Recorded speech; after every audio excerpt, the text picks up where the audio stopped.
This is natural-sounding voice actor Roger Craig Smith, and you're listening to Scott Clark and the Gaming Outsider! That sounds normal, right? That's kind of how I talk, actually. What's happening, Go community? On this week's episode, Zack, Alyssa, and I are talking about 3D games that we wish would go back to their 2D roots. In news, there's more layoffs in the industry, which is not a great start to the new year. New games discussed include a game called Ballance, another called Death Must Die, and I also re-reviewed a board game that's finally coming to the United States called Moneymaker. This is the Gaming Outsider.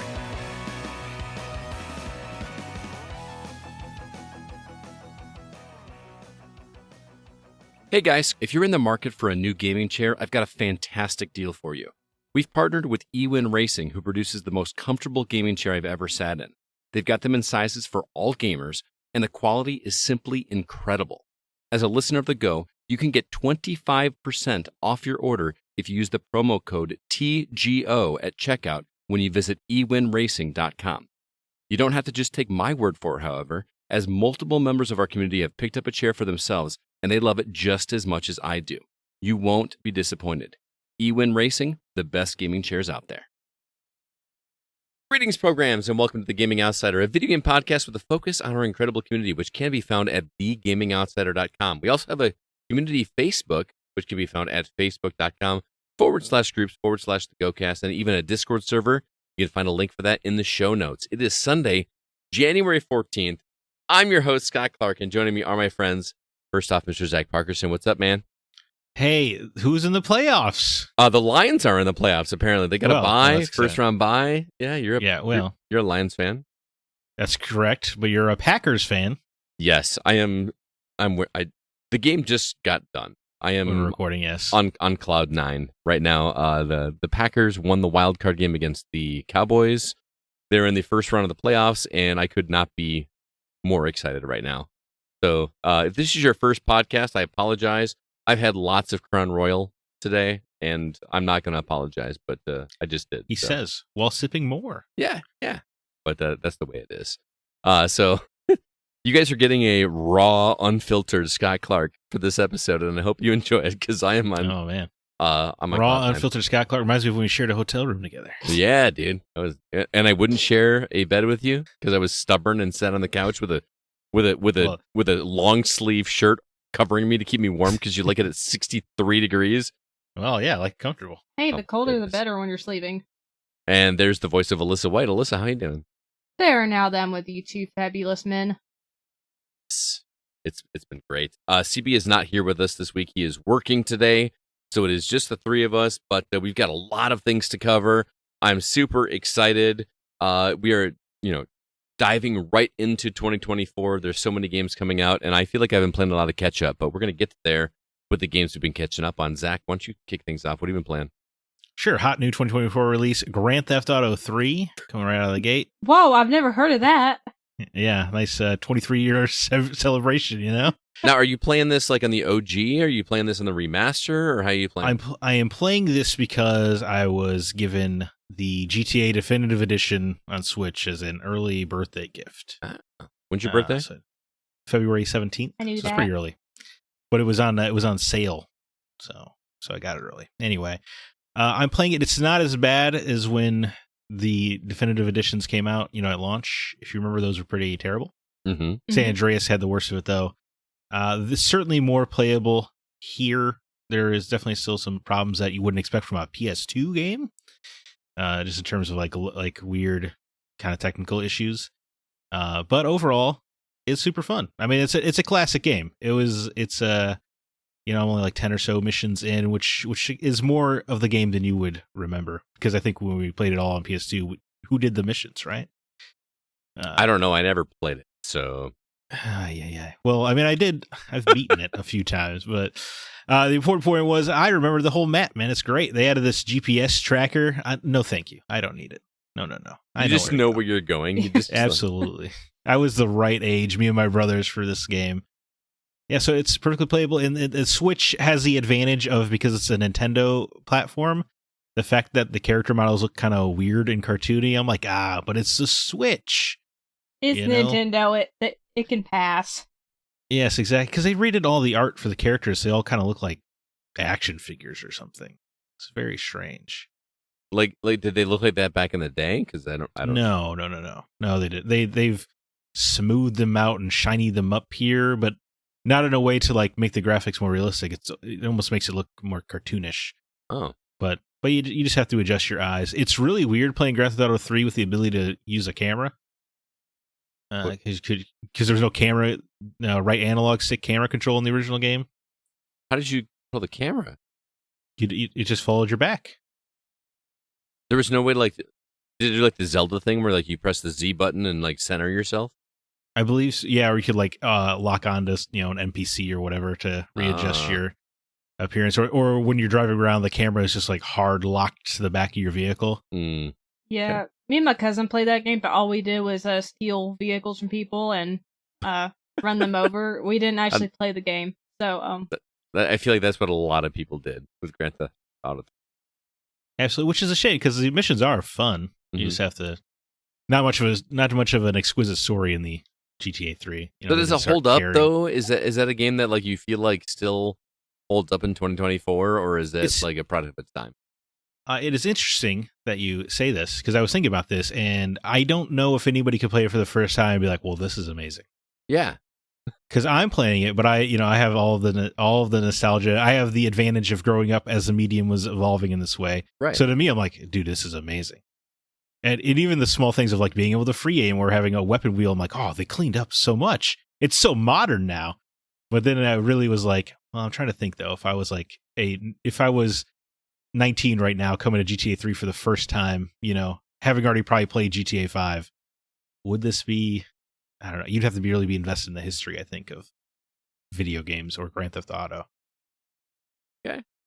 But I don't know if you're selling me on going back and trying GTA 3. I think it's great. I love GTA 3. And if I say the whole trilogy is great. If you're going to play them, this is probably your best bet in terms of control. It would be accessibility, really honestly. Like, well, yeah, that's true. It's just a shame because it's Rockstar, so they have infinite money, and yet these versions are far from definitive. Yeah, even though they're called even after. Yeah, they just slapped it on there, gave it to a mobile game developer. Didn't check in on their work clearly, but it doesn't matter because it sold 10 million copies. What do they care? Right. So, what else have you been playing outside of the Rockstar universe? Well, nothing outside of the Rockstar universe. But I have restarted in what I think is going to be an annual tradition of replaying Red Dead Redemption 2. Nice. A nice, short, brisk game to start off the year. Hey, it's still great. Who knew? Yeah. I'm getting invested in the ancillary stuff more so. Like I've done all of the hunting requests really that you can do. And I didn't really realize how deep the hunting system is because you have one mission that you're forced to do hunting, but it really is like you can set traps. You have to pay attention to wind direction. It's carrying your scent in certain ways. So you don't want to be down or you don't want to be upwind, I guess. You don't want your scent going to the animals or it might spook them away more easily that way. Right. And you need to like use your binoculars to check out these animals first to make sure their pelt quality is of high enough standing to use for coats and stuff. It's quite involved. Now, have you ever gotten into hunting games in the past? Like, are you a big Cabela's, No, the closest would be, I think there's a PC game called Carnivores where you could hunt dinosaurs. Okay. And you had to worry about bait and scent and all that in that game, I remember. But that was because it was dinosaurs and I was 7. Right. So this is the year. Dinosaurs when they're 7. Yes. So this is the year where you got into hunting games and I got into fishing games. Yeah, I mean, because I quite like the fishing in Red Dead the first time, but I'm loving seeing you get into fishing games, Scott. Dude, I played the demo for Dredge, and I am buying that game. I want to play Dredge so bad. It's really great. The storytelling in that is good. Is it cool? No, I'm saying we could text each other and be like, "Oh, I found this thing." Oh, let's do it. Oh, I have Dredge. We can all play it at the same time. Let's do it. Little book club, Dredge club, game club. And then there's also these additional challenges you can do, like winning a hand of blackjack with taking 3 hits and still winning 3 times or whatever. Uh-huh. If you do all those, you get an exclusive Legend of the East outfit. So anyway, I'm getting into all the side nonsense in a pretty big way, in addition to the obviously very compelling storyline. Nice, dude. And it's just having a lot of fun. And then last thought, I just wanted to say, Rockstar, I think their mission design gets a lot of crap. But what I think I like about it now, especially delving into the side content a lot more, is that the open worlds they make, you can do whatever the hell you want, right? You can go in deep on these crazy systems and stuff. Mm-hmm. But then if you want a linear, well-directed story, you just go do the mission. So you kind of get the best of both worlds. Why do they get a crap for their mission structure? You don't... you remember when Red Dead 2 came out, or even GTA 5, like a lot of the criticisms is like, all the missions are, you go here, shoot the dudes, you come back, or whatever. Yeah, I remember that. You know, or like there's no freedom in how you do the objectives, which is, fine for somebody like me who likes linear game design. I mean, yeah. What else are you expecting from a GTA game? I never understand the criticism, because aren't most open world games like that, really? Yeah. Yeah. Like what, you go here, you do the thing, and you come back. Like that's... And clearly the criticism doesn't mean anything because how many copies have sold.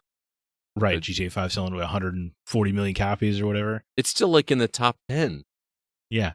11 years later. Yeah. Alyssa, how about you? What have you been catching up on? Well, like Zack, I returned to a comfort game, House Flipper.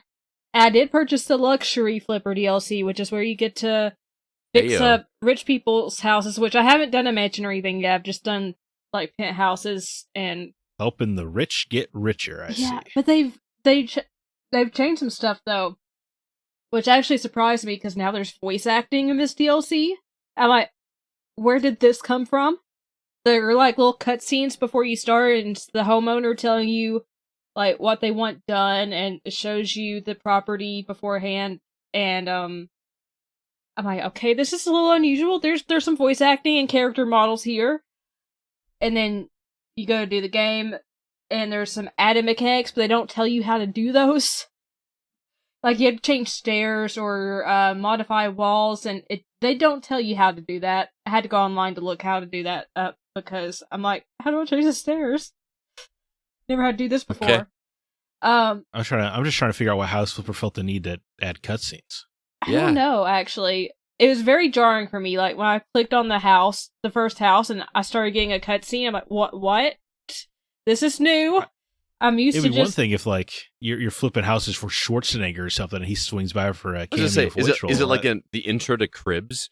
Like, kind of, yeah. Yeah. But it's like, it shows you the house all, like, messed up and everything before you fix it up. Like, in the story mode, the people have already bought the place, and they're paying you to renovate it, and then you get to, like, buy the houses after you do the story mode and fix them up yourself. So I'm just doing the story mode at the moment. But let me say, these rich people are ripping me off. Well, that's the story of America, ain't it? I renovated an entire loft for someone and spent like $40,000 on all their bougie accessories they wanted. They paid me $6,000. I'm like, are you kidding me? Wait, what? Yeah. I'm like, these people? And I bought, like, you have to buy things that they want specifically unless it tells you otherwise, and then you can... No, wait. Did they pay you $6,000 on top of the $40,000? That was it. So you lost $36,000 yeah. or $34,000. And that was just me buying exactly what the game told me to buy. I'm like, are you serious? Maybe the DLC, maybe it's a commentary. Yeah, I was going to say. Probably. Because they also added budgets for everyone, because that wasn't a part of the previous game or the previous DLC. Now there's a budget that the people have. It sounds like they added stress to a relaxing game. Yeah. I mean, it's still very relaxing. Like, every other place I've done, they've actually paid me pretty well, and the budget hasn't been an issue. But that one couple, I still have a grudge with for paying me $6,000 for renovating the entire place and buying everything they wanted. And they made me lose money. They're one of those couples on HGTV that is like, my must-haves are oceanside view and a deck and has to have 3 stories, 4 bathrooms, and my budget is $16,000. Right. That was basically them, yeah. Yeah. But anyway, you're not selling me on enjoy that game, Alyssa. No, it's actually, like, it's very relaxed. I think you would love the Garden Flipper DLC because you get to mow the lawns, you can plant trees and flowers. That's very relaxing. Is there a snowblower simulator yet? Because I feel like that is my life right now. Was there one that... It seemed like there was one that was similar. It wasn't Snowblur, but it felt like he did something with snow in a vehicle. Although it's too cold to snowblow right now. It is negative 22 degrees in my city right now. Everyone's complaining about it going to be in the teens here this week. Yeah, and that's before the wind chill, by the way. Yeah, just saying. So it's insane. We're talking about weather now on the podcast. I'm just saying. Yeah, negative 22 is noteworthy, man. That's yeah. It's negative 24 by me. Is it really? Well, that's what it with the wind chill and everything. Yeah. Mine is before the wind chill, negative 22. Yeah, I win. It's crazy. I wasn't trying to compete. I'm just hoping I get called out of work. That's what I'm saying. I hope so too, man. I hope it's dangerous. Yeah. Tomorrow, I'm off. Let's get together. Then we can both succumb to publisher pressure. Yeah, right. For me, I finished RoboCop Rogue Legacy, which was an interesting experience. How many genitals did you shoot? Actually, I don't know. Oh, it doesn't count? No, the only time I ever got notified of doing that was the time where I got an achievement for doing it. Oh, yeah. So most of my shots were headshots, which the headshots are very... Well, that doesn't help me. Was that when you say headshots, that could still mean... I'm talking about head and the head above your shoulders headshot. Well, depending on the man. That story goes to some pretty interesting places that I was not expecting a RoboCop game to go to, so I did appreciate that. I feel like the final boss was a little lame, not in terms of what was happening, because it was a fun twist, but in terms of actually doing it. Because again, you got to remember, you're playing as RoboCop, which is not a big... He's a walking tank, right? That's true. So when you play these games, there's not a whole lot of movement. You're just kind of lumbering along. And in that final boss fight, you're basically trying to evade this thing, turn around and take your shots while you can. No. And then keep lumbering along. And yeah, it was very much rinse and repeat for me, but it was really kind of cool what was actually going on during it in terms of story-wise. So I know I don't mean to disparage Sean, who reviewed this game for us. It was his favorite game of the year. I feel like the problem here is me more than anything else, because I did not grow up watching these movies. I don't have a huge affinity for them. I don't have the nostalgia for it. I still think what they're doing is really fun, and Zach, I think you would appreciate the stuff that happens in between the shooting elements of it. There's lots of missions where you're just being a cop, like putting tickets on cars for parking in front of a fire hydrant, or saving a cat from a burning hotel, or just random things, or minor mysteries that you have to solve and collect clues, and that's kind of cool. But I can't decide if I like that or not, because I enjoyed the shooting so much that the spaces in between made me look forward to the shooting. So I don't know if that's a testament to how good the shooting is, or if it's a testament to this should have been a 12-hour game instead of a 20-hour game. You know what I mean? Yeah. So. Yeah, I get you. It probably just comes down to your appreciation of the property. Yeah. I really feel like this is a game that if you love the RoboCop movies, you're going to really like this game. Not saying it's a bad game by any stretch of the imagination. It's just not one that would have been in my top 10 by any stretch of the imagination. And in fact, I hopped online to play some games with my friends, my online group on Friday. And while we were waiting for this game to load up, we played something else. But hopping into Borderlands 3 for the first time in seriously 6 months was like a godsend, to be like, oh, I can strafe and I can run quickly and I can move around, and it made me appreciate Borderlands so much more. Whether or not you hate or love that series, it was like a completely different experience from the lumbering, slow movement. But that's the fantasy of RoboCop, though. I know, I get it, but I don't have the fantasy of RoboCop. I have the fantasy of running around, zipping around, and strafing, and having a good time quicker. So, anyway, no Peter Weller in Borderlands, though. That's also true. A good point. So Borderlands 3 was fun to hop back into that. I'm still only level 12 or 13, but that game continues to just be a lot of fun. But I made the mistake, because I was the idiot that didn't install Borderlands 3 before we got online. I thought I had it installed, but I had given up on my friends ever wanting to play it again, so I uninstalled it weeks and weeks ago. So while we were waiting for Borderlands 3 to install, we all had Minecraft Dungeons installed for some reason, and hopped back into that for a little bit. That game is it's Diablo light. Right. It's very, very Diablo light. Baby's first Diablo. It really feels like that way. But I don't know if you know this, that game has seasons. They're in like the third or fourth season now, and there's a lot more moving parts going on, and I actually earned some achievements, and I guess I should have known. You can't just ever release a game anymore. Yeah, pretty much so. So that was fun, and then after I finished RoboCop, I did finally jump into Spider-Man 2. I started it over again, and I am enjoying the story of that game. I really love the dynamic between Peter and Harry in the early parts of that game. Oh, yeah. Before, Definitely. like one of the early missions where like you guys go to the school and you're bike Mhm. riding to the school, and then later on when he gives you a tour of like the lab where he works and he's trying That to was convince cool. him. Yeah. I love those elements of it. Here's the thing. Uh-oh. I don't know if I'm just like open world out, guys, or what, but like I have no draw to go do the side stuff. I know everyone is talking about like what a simple platinum this game is, or how easy the platinum is, and I'm with you. I just don't care. I really just don't care. It's easy, but I wouldn't say it's necessarily engaging. No. I mean, I didn't even get the platinum. So am I safe? It's no big deal. Yeah, It's no big yeah. deal. Yeah, just It's no flex over biggie, there, you know? Zach. I was just whipping all over New York City. It was no biggie. Yeah. So I'm okay just to mainline the story from a gameplay perspective, or am I going to be shortchanged in terms of ability? Yeah, well, and I think this might. No, definitely you won't be shortchanged on abilities. Yeah. It's like most skill trees, it is inessential. But speaking of side quests, this might help you. Fast forward 30 seconds if you don't want spoilers, since we're doing that now.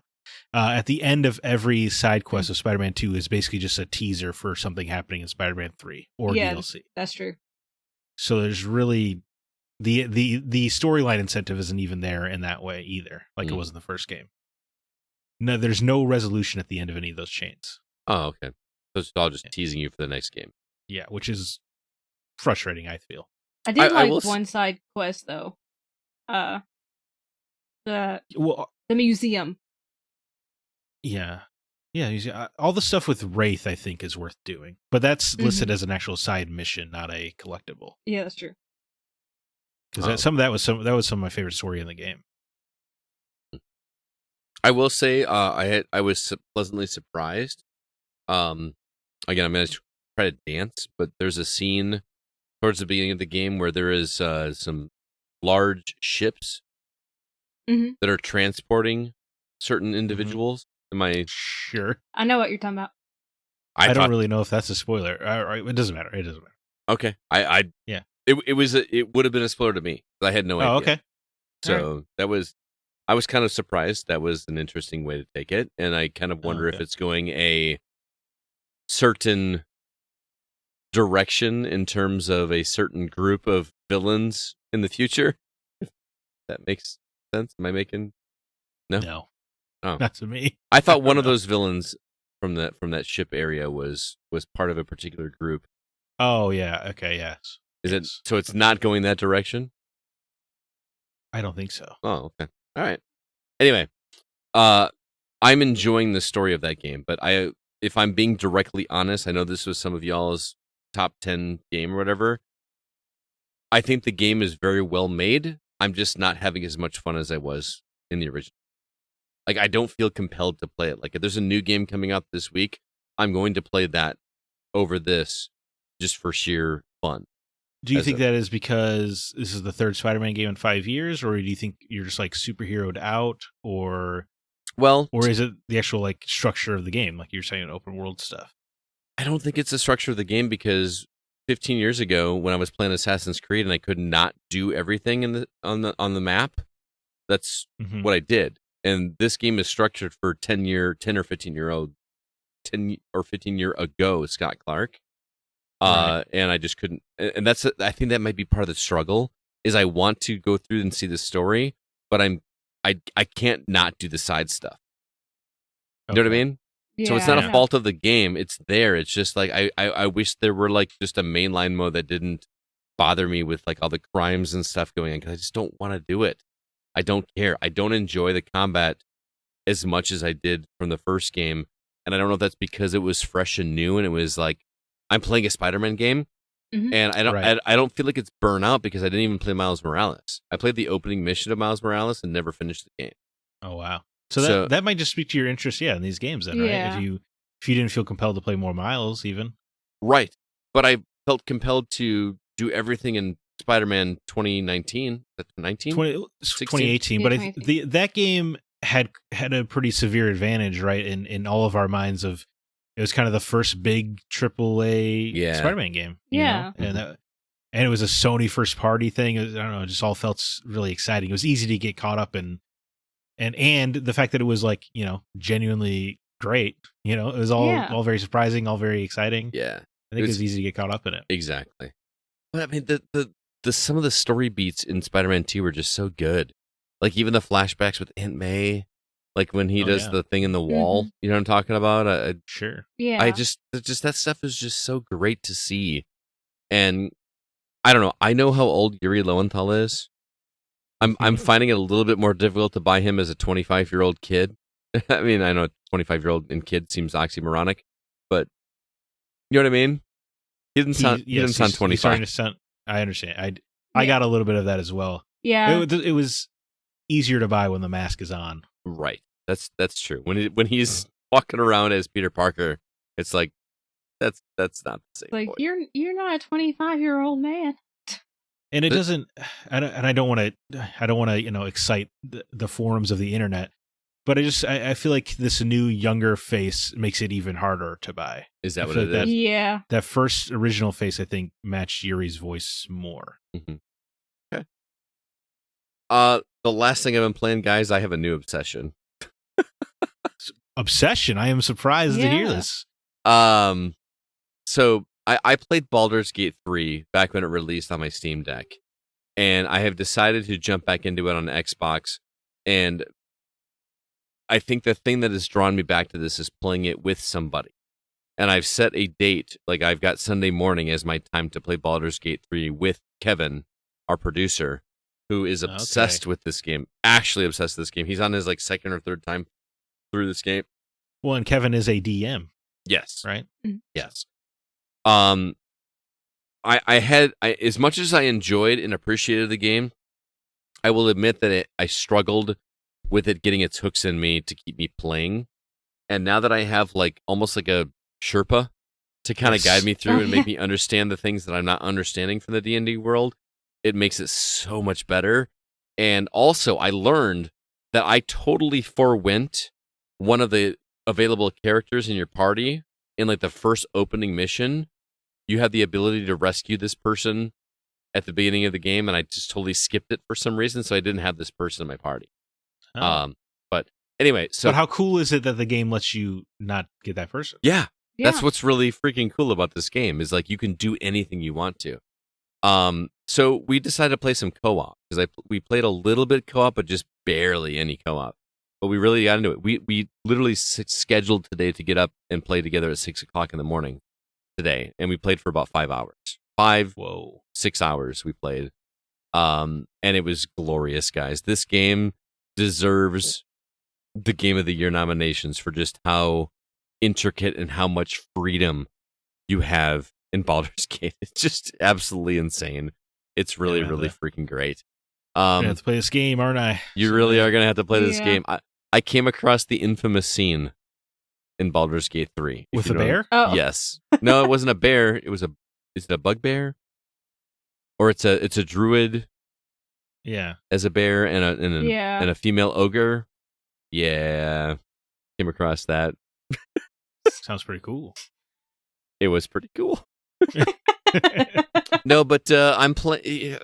Here's the really cool thing. I was worried about playing it multiplayer because a game like D&D or Baldur's Gate 3 in this case feels like a very personal experience, right? It's all about your character. And I was worried about playing it with somebody else because admittedly the game is focused on the main character, right? The main character, even if you're playing in co-op, holds the reins of the story in terms of they're the one making the story decisions. They're the one making the dialogue decision. Now, everybody else can give input. While you're having those story discussions or those dialogue choices, they can give input. And I think you should pick this selection. But the main character ultimately has the decision to choose which one it is. So that could be a turnoff for some people, but I don't know how else you would do it. Right? It's not D&D wherever there's going to be decisions for each individual player. Maybe that's the next step. Maybe that's what Baldur's Gate 4 needs to be. Maybe. Right?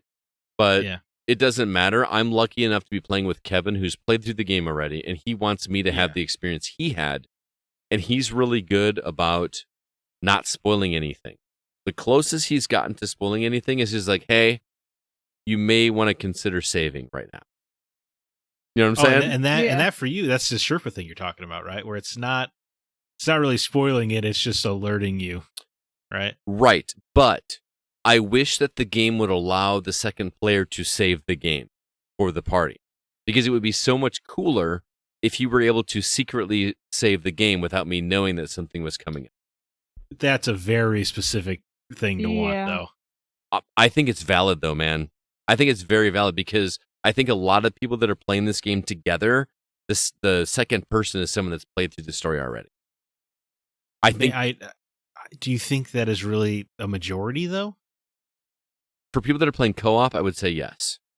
Okay. I mean, that seems like a very small use case to me. This feels like a very much a single player game that has tacked on multiplayer because people want it. This does not feel like a game designed for multiplayer. And I don't mean that to be negative. I mean that to be, this is a fantastic single player experience. You know what I mean?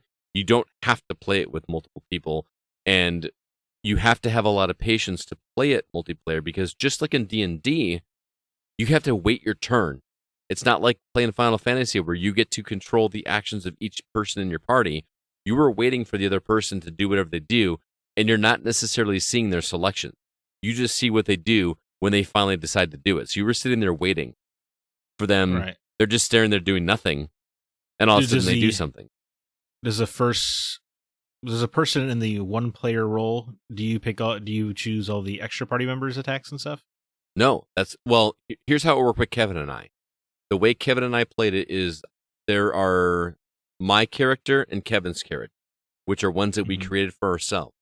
And then we have two other characters that are part of the game, like characters, Asterion, which is the one that won the Game Award best voice actor. And I can't remember which one we did for the fourth one, but I control Asterion and Kevin controls the other. Okay. So we're each controlling two characters, but still, half the time, you were sitting there waiting while your person goes through their menus and decides what they're going to do. You know what I mean? Which doesn't sound super fun, but for people like Kevin and I who have the patience to go through that, it's fine. Like I said, there's no other way to do it, though. There is no other way to do it. Yeah. I mean, the only way to make it more engaging would be to allow you to see the other person's screen to see what they're selecting, to kind of understand what they're about to do and what their percentage is going to be. On my end of the screen, all I'm seeing is the end result. I'm seeing them attack and do it. Seeing their menu might annoy the hell out of you. Like, why are you doing that? It's only 38% chance. Why are you doing that attack? That's a good point. That really is a good point. But it's really fun, and the story is super engaging. It goes a bit more sci-fi than I was expecting. I don't know much about the D&D universe, but apparently you can do anything in the D&D universe. Apparently there's cyborgs in the D&D universe if you want to be. I did not know that. Yeah. And neither. I'm not talking about this story. Like Kevin was explaining to me because I told him what I just told you, and he's like, yeah, you could straight up be a cyborg if you wanted to. You could build your character to be a cyborg in D&D. Sure, yeah. My uncle plays a D&D conversion of just Terminator. You know, I would say you could use the rule set to do whatever you want. Yes. There are no rules. Yeah, there's actual tabletop sets designed around properties you would not expect. There's ones around Lord of the Rings. There's ones around Aliens. We actually have a physical Aliens tabletop game that was sent to us that is based on 5e. Like, that is, to me sounds so much more interesting than I wonder who was excited fantasy. about that. Yeah, right. Yeah, I can think of someone that's probably excited about that one. Just a little bit. But Yeah. we were in the middle of another D&D campaign, so we couldn't start it. But anyway, Baldur's Gate 3, the hype is real. I am having a ton of fun with that, and I feel like that's going to be my Sunday morning, 6 a.m. thing I'm going to do for the near future, and I'm looking forward. There you have it. Anyway, let's go ahead and jump into the week's news.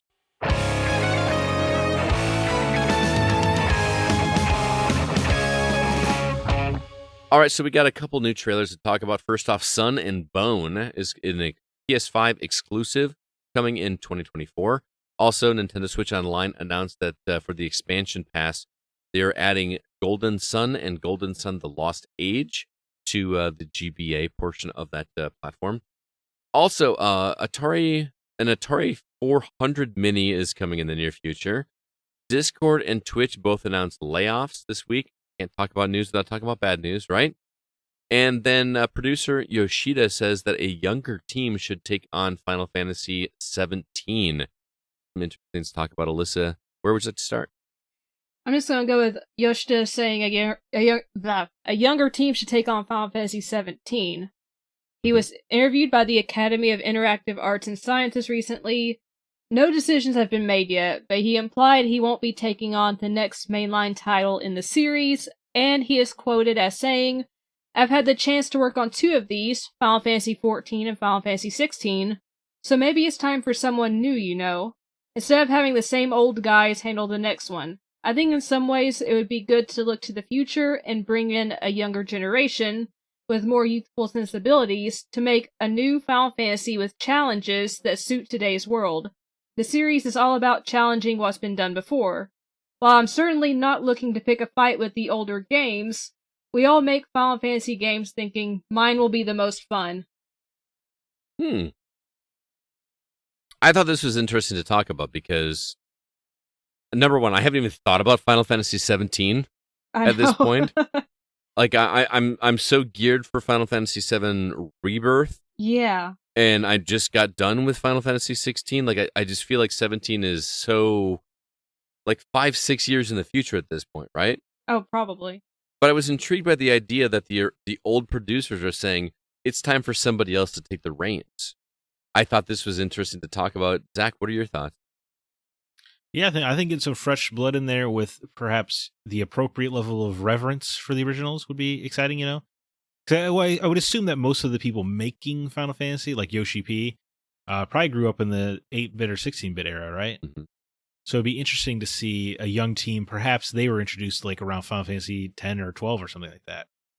And, and maybe that's where they fell in love with the series. I think it'd be interesting to get the perspective, absolutely. I think the real answer is, let's get Yoko Taro on one of these bad boys. There you go. Let's really challenge what Final Fantasy is all Yoko about. Taro in a Final Fantasy game, man. Yeah, dude, it would be unexpected. That would be unexpected, but I would be down for it. Oh, I would I too. would be down. I just don't want it to be too young. I don't want Final Fantasy to be like a battle royale, you know. I don't think that's gonna happen. I'm just saying. You never dude. know. All the party is just TikToking each other the whole time. Yeah. Well, we're just old people now. We are, dude. We're so Get old. off my lawn! No, I'm fine. Get some young blood in there, you know. Yeah. They're scrappy, making it up as they go along. I mean, how better to channel the energy of the original Final Fantasy? Yeah. I'm with you. That'd be cool. I'm just intrigued to see what they do with the future, because the last one, as we all know, kind of went backwards. I don't mean that in a negative way, but they went backwards in terms of scope, right? It went back to like the medieval setting, Yeah. which we all kind of associate the Final Fantasy games with. And what are they going to do with the new one? Are they going to go like think of what a big jump Final Fantasy 7 was. You know, when Final Fantasy 6 or 3 for Japan or whatever was still medieval, and then 7 felt modern, right? Midgar was 6 had mechs, huh? 6 had mechs. 6 had mechs, but they were powered by magic and like right? flying fortresses, right? I mean, yeah, but that was also like extraordinary. That was a super incredible thing. Like, it was mind blowing when those things happened, right? Sure, yeah. Well, or it would be cool if they did something unexpected, like Final Fantasy X, where it had that kind of more, Hawaiian, Polynesian vibe to it. Mm-hmm. Just like something totally unexpected. That'd be neat. be cool to do something a little bit more urban. Make something in a city. Like kind of what Final Fantasy 15 did, but or 13 did, right? Mm-hmm.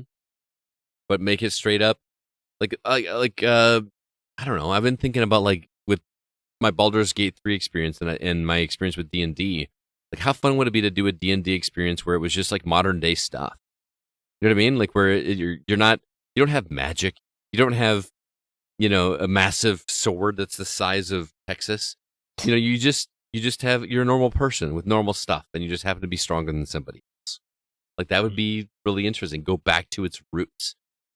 And I don't know if this is a weird thing to say, but the number 7 being attached to Final Fantasy 17, I know it's not 7, but 17. You know what I mean? There's something about that VII being attached to it that seems to hold some clout. I feel like 17 has to be huge, has to be massive. Or am I just crazy? I don't see that. No, I do, man. Because by that logic, shouldn't have 16 been a big deal? Because it's always 6 versus 7 for which one's the best, right? You're right. However, I think that 7 was more universally accepted than 6 was, in terms of everybody was playing 7. Sure, you know what I mean? No, I do not see why that would matter myself. I think from a marketing standpoint, Square Enix is looking at that as this has got to be a banger. Something's got to be Final special. Fantasy 17 is just the events of 7, but you play as Sephiroth. Okay, now you're selling a little bit. Yeah, I'd be down. Down to play Sephiroth. All right, Alyssa, what about you? What do you think is important this week? Well, she picked that story. Oh, I'm sorry. I know you've had a lot to drink. I have, yeah. So, Zach, what do you think? I'm going to take the opportunity to talk about something more positive. I want to talk about these trailers you got here. Sun and Bone looks like Cowboy Turok. I'm in. Is it sad that I see a trailer like that and I'm like, well, Zach's in because the guy's got a cowboy as soon as I saw it, I'm like, this is that game. And a Sam Elliott beard, a mustache. I'm like, well, thank you, guys. I appreciate you guys know me so well. But yeah you just got a 6-shooter to a Velociraptor's face, dude. That's so cool. Let's get that going. In the trailer, he's literally doing the I don't know what you call it, but where you hold a pistol and you hold the action back. Yeah, he's cocking the hammer back. Yeah. Yeah, when have you seen that against a dinosaur before? That's great. Exactly. And I think we're all Turok fans here. Mm-hmm. Absolutely. It's got a little bit of that Doom energy too. It looks like you're almost doing glory kills on dinosaurs. Mm-hmm. This sounds pretty rad, man. Mm-hmm. And then over on the other end, joining Nintendo Switch Online, these Golden Sun games. The Golden Sun is my little brother's favorite game of all time. Oh. So Golden Sun is a weird place in my heart for that. So I will absolutely revisit these, and I don't know, send him screenshots the whole time or something. Are they called Djinn? Is that what things are called? The little Djinn? Pokemon creatures? DJINN? The D is silent. Yeah, Jin. It's just Jin? I've always said Jin, but it's probably Jin. It's like Django, but... That's what I just said, the D silent. Yeah. Billy. Okay. I've always wanted to play the Golden Sun games. I just never had the chance to, so now I can. I think I still have the original box for Golden Sun. Did you play it originally, Scott? I played it originally, but I did not finish it. They finished it. Okay. Alyssa, I think you'll like it. It looks like something I'd like just from the trailer. I remember the battle screens being very cool. Dynamic. Yeah. Yes, very dynamic, yeah. I would love to say that I'm going to jump into those and play those, but we all know this is not going to happen. You're not going to play Sun and Bone? You're playing through Turok right now. No. Sun and Bone is different. I'm not. I'm talking about Golden Sun. Golden Sun, yeah. Sun and Bone looks great. I want to play that game right now. It'd be great. It's interesting that it's only on PS5 though. Yeah. Mm-hmm. No. Does it not seem perfect for the Game Pass? It does. Yeah. What was the last one? Wasn't there a Exo Primal? Wasn't that on? Yeah, Game that Pass? was on Game Pass. That was an Xbox exclusive, right? Yeah. Well, I thought it was on PlayStation, right? It was because it was a I could be Capcom wrong. game. It would be madness to see a Capcom game on Xbox. I could have swore that was in Game Pass game though. It was. Yeah, Game it was Pass on Game at Pass. launch, Okay. Yeah. Mm-hmm. I'm probably wrong with it being exclusive, but yeah. All right. Well, Alyssa, what are these? We've got a couple stories left. Which one interests you the most? You want me to go again? I do. Okay. No. What is going on? I'm sorry. I'm gonna go ahead and go. I'm gonna. Okay, I'm gonna avoid the bad news, and I'm gonna talk about this Atari 400 Mini because I think this is kind of ridiculous. No, nobody wants to talk about the year of layoffs 2024. No, I don't want to kick off 2024 talking about more layoffs. So the Atari 400, if you're not familiar with the console, is 45 years old now. But this mini console, which we've had the NES Mini, we've had the SNES Mini, the Genesis Mini, the PlayStation Mini. This one's coming out on March 29th. There's question about whether it's Europe exclusive. I don't know. Somebody on our Discord said it was only in Europe, but I'm seeing dollars, not just euros, on the price on this thing. So it includes 25 games. Here's some of the games that are included in there: Berserk, Boulder Dash, Capture the Flag, Lee, Millipede, Miner, 2049er, Missile Command, Mule, Star Raiders 2, and a game called Yoomp, which I've never heard of. Yoomp. YOOMP. That's a fun word, though. Yoomp. Yeah. I'm a Yoompia. I don't know, guys. I was all about the NES Mini and the SNES Mini for $50 and $60. I think those were about that, but $120 for Atari games, that seems like a stretch for me. I don't know. I don't have a whole lot of nostalgia for these games, but what do you guys think? I mean, I never played the Atari 400. I've never played any of these games, so I don't really have an opinion. It's not something I'm itching to buy or anything, so I'm the wrong person to ask. Mm-hmm.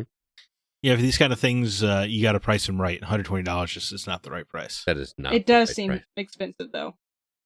I think it's 95 euros, which I don't. That tells you what you need to know about the exchange rate. But seriously, $120 for 25 games that I could download. Like, assuming I have the original cartridges or whatever, right? Which nobody does, right? Emily, these games and have an experience. You're not going to play these games for more than 10 or 15 minutes at a time.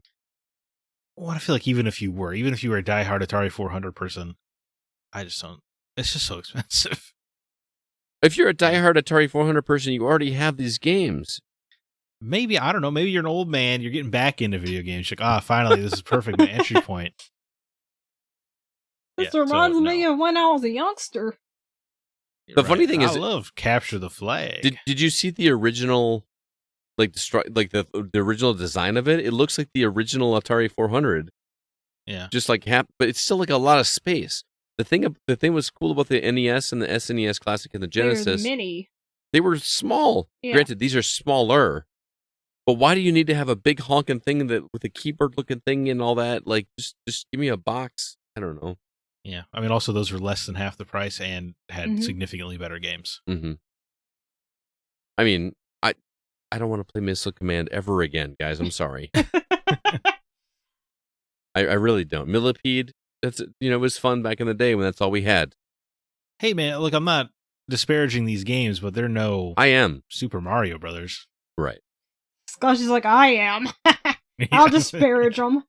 I'm sorry. I'm beyond score grabbing games. When that was all we had, and that was the only way to play games. That was cool. I just don't want to play score grab games anymore, unless I'm sitting next to somebody and we're playing back to back. You know what I mean? Or if it's pinball, right? But even pinball, it's like leaderboards. Does this have leaderboards? Is there leaderboard support for this? I suppose that is unlikely. Yes, Scott. Probably not. Okay. So that's all I will say about the Atari 20. Not even 20. It's just, I say Atari and I immediately say 2600 because that's what I grew up with, right? Well, that's the one that matters, right? I mean, that's what comes to mind when you hear Atari in a console. Mm-hmm.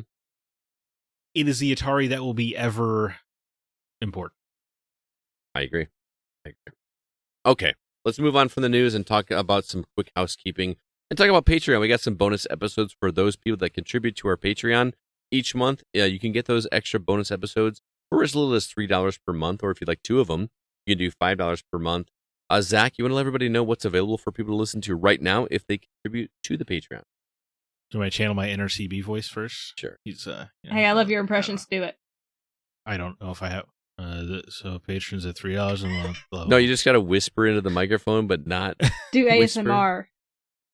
Hold on, wait. You want me to read? Well, let me make a weird, unrelated point about Modern Warfare 2 for some reason.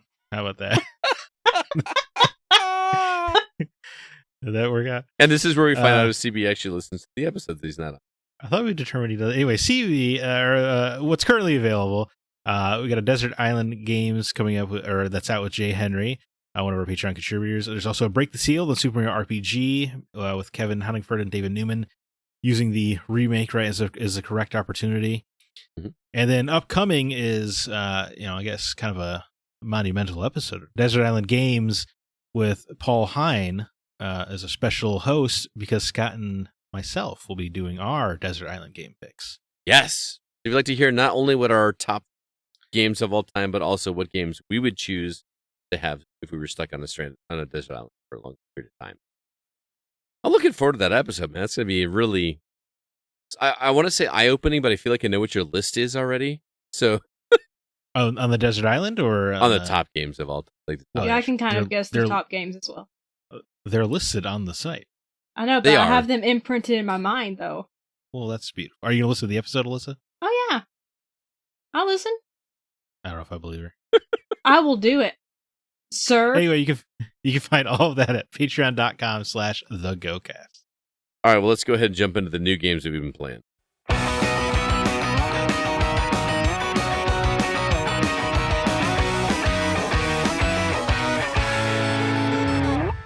All right, Zach, it has been a while since we've done new releases. Anything new coming out that we should talk about? Right off the bat, we got a Nintendo published exclusive for the Switch, Another Code Recollection, coming January 19th. These are remakes of a DS game, to a DS game and a Wii game, but the Wii game we never got in English, so this is pretty exciting. I played the first game on DS and quite enjoyed it back in the day when it was called Trace Memory, so I guess we're going to find out if it holds up, although the $60 price tag, I think, for DS games is going to make it. I'll get to it when I get to it. There you go. When it's $20. Yeah. It won't, because it's Nintendo. Yeah, that's true. It'll always be $60. It might drop down to $5 or $10 less during a sale, right, but it's not going to be. Sure, this is big. I am happy to pay $60 for quality games. I will get to them eventually. There's a lot coming out soon. Yeah. It's also, there's a game coming out the day before that's going to be a little more important. Mm-hmm. Pal World, a game that is basically Pokemon with slave labor, comes in. It was already like that. They just have guns this time. Well, this gets rid of the pretense that they're your friends, because you actually put them to work building houses and stuff for you, and you can arm them with military-grade weaponry, and you can shoot them out in the wild. Anyway, sounds awesome. Coming to Xbox Series consoles, Xbox One and PC, January 19th. That is a Game Pass game, I think. Early access, maybe. But either way, it's coming to Game Pass. I'm excited, dude. That game looks so... it looks so similar to Pokemon, though. Like, how is this not legatable? Just seems... They're really riding the line. The Cub comes to PS5, PS4, Switch, and PC at January 19th. The Last of Us Part 2 Remastered comes to PS5 at January 19th. Reminder, if you own that on PS4, it is a $10 upgrade, and you get all the bonuses there. Howl comes to PS4 and Xbox Series consoles January 23rd. Stargate Timekeepers RTS, based on the SG-1 take of the universe, comes to PC January 23rd. Immortality, written by the guy that everybody loves, Sam Barlow, comes to PS5 January 23rd. Apollo Justice Ace Attorney Trilogy, that's the second Ace Attorney trilogy, comes to PS4, Xbox One, Switch, and PC January 25th. Hidden Through Time 2 Myths and Magics comes to PS5, Xbox Series consoles, and Switch January 25th. And then Hitman Blood Money Reprisal, which was a mobile game kind of remaster of Hitman Blood Money, and makes its way to Switch January 25th. Alyssa, if you had to pick a game from this list, which one do you think would be getting your attention? You probably know, but I am interested in another Code Recollection, because I always wanted to play Trace Memory, but I got a 3DS later on in its life cycle, and Trace Memory by that point was already getting expensive to find and hard to find. Yes.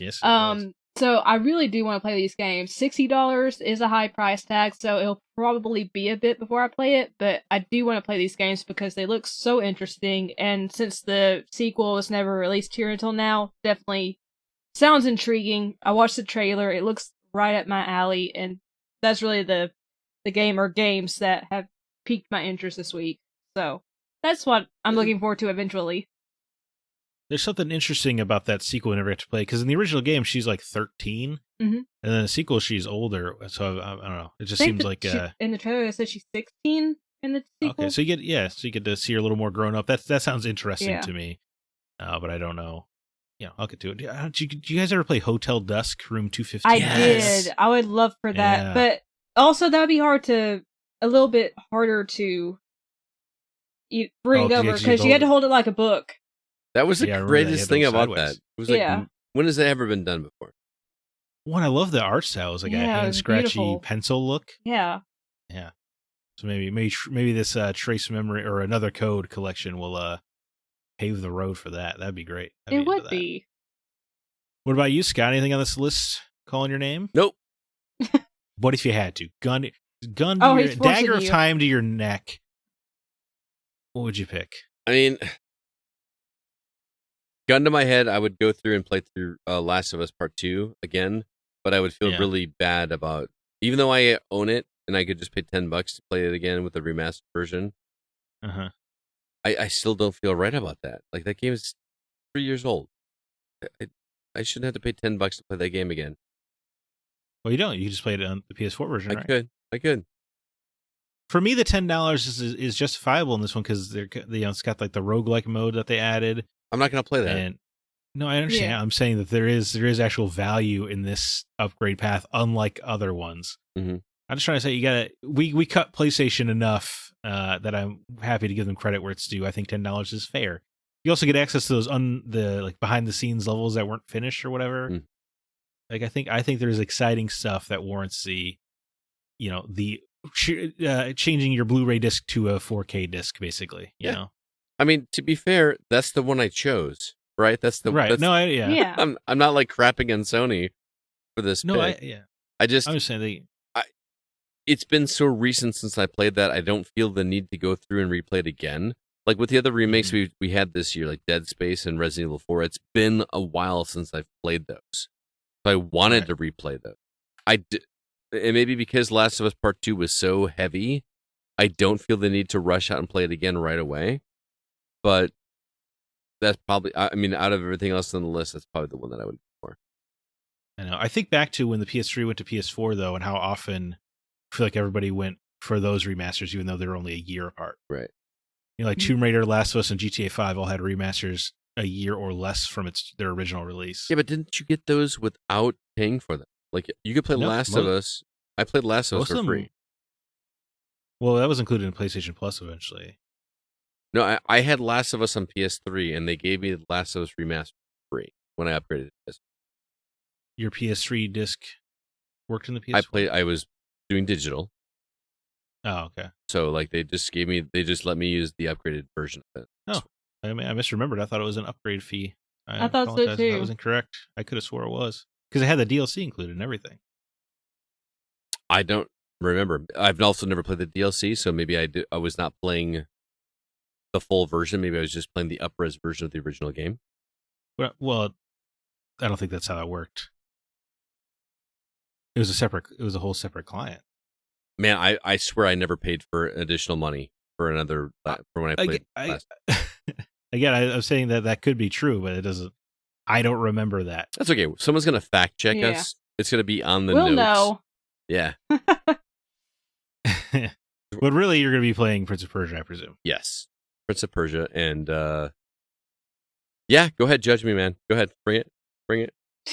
Well, for playing it early, because we don't even need to get out of this in the show. It could have easily just took you to task off the episode. No, you already did give me a task. He wants to provoke you, Zach. I am provoking him.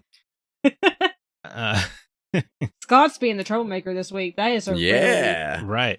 No, I was told by my partner that I should give you a pass on this one because of your life seems to rarely allow you the opportunity to play games anyway. So if you have a day off, that it could be worth the $10 for you to have this opportunity. We should explain. People might not understand what we're talking about. Okay, yeah. So Prince of Persia: Lost Crown comes out on Thursday. Well, actually, it comes out on Monday, January 5th. What's the date? Monday. 15th. Yeah. So January 15th. But if you refuse to pay $10 extra, you get delayed 3 days, and you aren't allowed to play it until later. I love the way he phrases it that way. I'm phrasing it correctly. But Scott has a day off because he's a teacher, so he gets every holiday off. So this is a rare opportunity where he seems to have nothing planned for the day. So you're gonna pay the $10 extra, even though on this show we have all three of us have many times railed against this early access stuff. Yes. This is not me wanting early access. This is me wanting to have access to the game when I have time to play it. Like, that's really what it is. Like, it's not me like wanting to get ahead and like play it before Zack or play it before anybody else that's got it.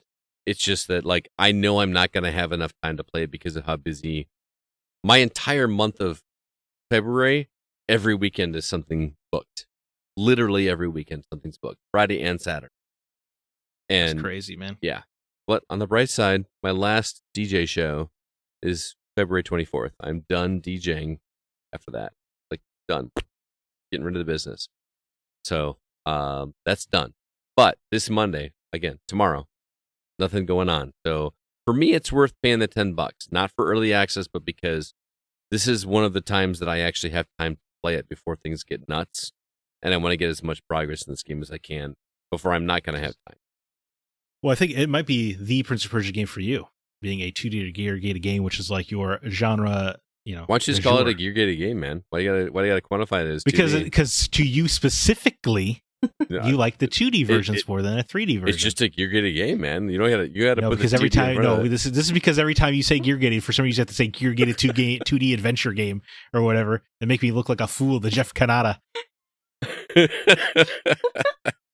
couldn't help it. Sorry. We could have got a revolution started if you had just called it gear gated. You might have been like, "Oh, that's a great idea." Well, if I ever get asked to be on the show again, I'll rectify that. How about that? You're gonna set the record straight. For anybody writing in, I looked it up. There was you had to buy the PS4 version wholesale. There was no upgrade path whatsoever for The Last of Us. The Last of Us Remastered. I don't feel like that's accurate, man. I don't think I ever paid for the upgrade path. I mean, I don't know. I was looking at a bunch of forum posts, all people complaining that there was no upgrade path at all. Man, I don't feel like that was the way it was. Anyway, let me ask you this, Zach. Would it make you feel better if instead of paying the extra $10, if instead I subscribed to Ubisoft Plus for a month? I think it might actually make you feel better if you just pay the $10. Why? Because at Ubisoft Plus, I can also get the new Avatar game and continue playing that game. Well, there you go. The early access thing is included. Yeah. Okay. I mean, do whatever's best for you. I'm not your account. I mean, I would much rather pay $15 than $60. I'm not your moral arbiter. Yeah. You are. You don't realize you are, but you are. It's weird that's it's crazy that they would do that. I thought they like games got added to Ubisoft Plus later, but you can just get access to all their new releases. Yes, it's early access. That's part of their incentive is you get access to $15, man. No, I'm just saying, like, why would you ever buy an Assassin's Creed game again? Why wouldn't you just get a month of Ubisoft Plus, beat it, and because they don't come every month, right? Like there's not one every month. That they're banking on you getting it and then say subscribe. They're not going to be savvy like us that are going to have it for 1 month, pay the $15, and then be done in February. You know what I mean? But it would be easy to do so if you want. It would be. Yeah. But we all know as Americans, it's not easy. Yeah. All right. Fair enough. Yeah. As for me on this list, it would be The Last of Us Part 2 Remastered. We know. I'm excited for all the new content. That's an incredible game. And I don't care how heavy it is. I'm ready to go through that hell again. But the honest answer, much like you, Scott, is I'll be playing Prince of Persia: The Lost Crown. Yeah. Man, I don't know why the critics are talking so highly about it, but I just can't wait to see what it is. Yeah, to me, again, no surprise. It's got Prince of Persia on the box. Of course, it's a banger. Well, and you also played the original Prince of Persia. Like, that was a big game for you when you were a kid, right? Yeah, the old 2D classic. You got to beat it in an hour or less game. Yeah. No, I've never played it, so I have no idea. I haven't either. I mean, all of them, I guess, at one point or another have been big deals, except for the Forgotten Saiyans, because that was a little, still great. Yeah. But not as great as the rest. So, Scott, you've been playing Death Must Die, which that's a tongue twister of a name. on Steam Deck, and I watched the trailer, and it gives off very strong Vampire Survivor vibes, but with a little bit of a twist. Can you elaborate more on that? Sure. The twist is that the game looks exactly like Diablo 2. I was getting Diablo vibes from it. Yeah. I mean, and I'm not saying that in a negative way. Death Must Die is if Vampire Survivors were a isometric 3D game with Diablo 2 graphics. I mean, better than Diablo 2 graphics, right? Like, it looks better than Diablo 2. But the cool thing, Zach, is like, I'm so used to playing Vampire Survivors where it's just what, you collect the gems or whatever to collect it and get your upgrades as you go, which that's still there. But the game also has equipment. So you are also finding like breastplates, and you're finding, boots and things that which I know doesn't do anything for you because you hate loot for some reason. Well, it might be fine in this sort of game. Yeah. Yeah. I think it really lends itself to something pretty awesome in a game like this because it hasn't been done. You know what I mean? Like, you can find this stuff and just equip it to yourself or purchase it with the money that you collect from each run, and I think that adds an interesting dynamic to it. I haven't gotten super deep into it. Kevin actually gifted this game to me, our producer, that's sweet. because he knows that I love Vampire Survivors, and he's put over 50 hours into this game, guys. Oh, wow. The guy that likes Baldur's Gate 3 has put over 50 hours into a Vampire Survivors clone. So, this game is worth looking at. It's still in early access, right? That was going to be my next point. This is I'm still sorry very for much. stepping over you, by the way. Not at all. You didn't. I'm glad you did, because this is still very much a early access game. There's only one map, and they're still working out the kinks, and they're constantly increasing the things that they're doing to make it, the loop work really well. So this one is one to keep your eye on, man. I don't know what it costs, to be perfectly honest, because it was gifted to me, but I can't imagine this one is $10 or more than $10 rather. Maybe it's 20. Maybe it's 20. I think the character art is really nice. I think the character art is fantastic. Yeah, it looks good. Yeah. Oh, and there's voice acting. That's something that we didn't have in Vampire Survivors. Trailer, yeah. It reminds me of Hades. You know how there was always dialogue in between every thing that you did? There was always a little bit of dialogue. That's here. And somehow after 60 hours, I never heard the same dialogue twice. Right. I'm not going to say there's going to be that much dialogue going on here, but there's still a good amount of dialogue here. It's really solid. So I just looked up the price for this game. It's only $7. $7. Perfect. If you like Vampire Survivors or you like Diablo, this is a game that you should check out. It's pretty solid. I'm going to go back to it. I'm playing it on Steam Deck. It is not anywhere else right now. It's not on Xbox. It's not on PlayStation or Switch, to my knowledge, as of this recording. But it plays perfectly on Steam Deck. They've even got a you know how Vampire Survivors is there's not even an attack button. It just automatically does it. This one has an attack button that you have to hold down, but it gives you the option in the menu to just make it auto fire. So you're just automatically attacking all the time, which is a Vampire Survivors. Mm-hmm. Yes.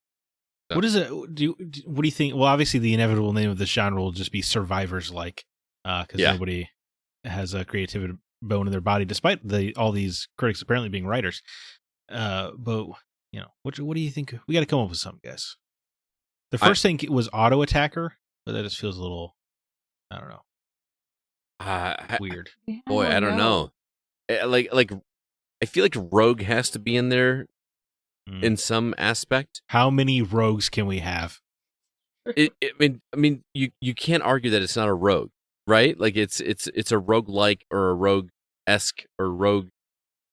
What's the other? What's the third one? I guess it's just rogue. Does this any game where you have to restart when you die considered a rogue-like? To me, that's what I consider to be a rogue, where you are constantly doing runs and starting over, collecting whatever you earned in the previous run to do it. To me, that's the definition of a rogue-like or rogue-light. That's the other one I was thinking. Yeah, we talked about the differentiator between those two. I don't know where this one falls, and I can't remember the differentiator between the two. But rogue has to be in the title, right?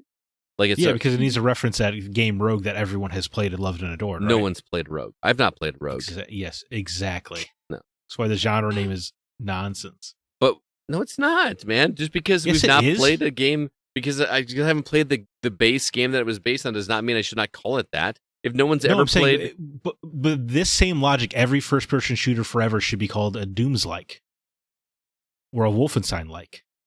no, because FPS was adopted before Doom, like what? And FPS makes more No, sense, if you look at old video game reviews, they would call any first-person shooter a Doom clone right? And before then, they came up with the genre name. But I'm saying if it was modern writers were coming up with the term for a first-person shooter, they would have picked Dooms-like. okay, so we're modern writers, man. What should we call it? Yeah. What is your take? I don't. I said we should think about it. We're thinking about it right now. It's tricky. Well, we it's tricky. can't figure it out. It's it'd be a 6-hour show. No. Yeah. You think about it. Let me know, man.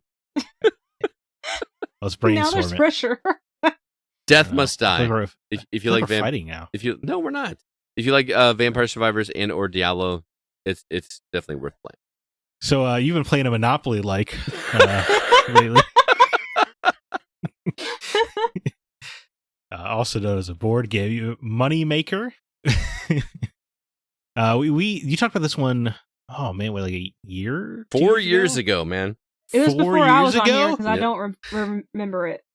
Oh my god, are you serious? Yes. So 4 years ago, I reviewed a board Jesus. game on this site called Moneymaker, You've been doing and this a while, huh? I had middling reviews about it.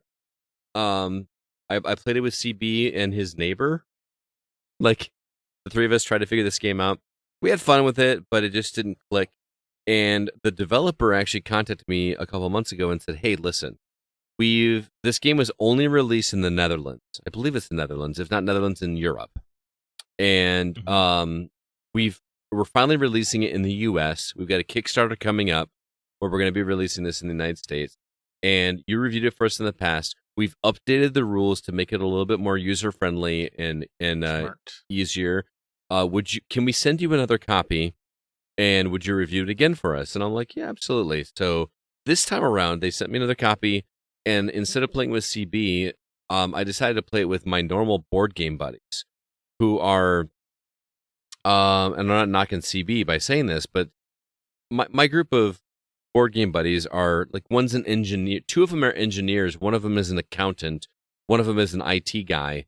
You know, we're talking like pretty intelligent guys. So the between the four of them and me, we got at least 4 out of 5 intelligent guys in the room that can kind of figure something out, because this is a pretty in-depth game. But we played through this game twice last night, and I have a much deeper appreciation for this game than I did before, but I will say I still have some issues with it. So let me explain.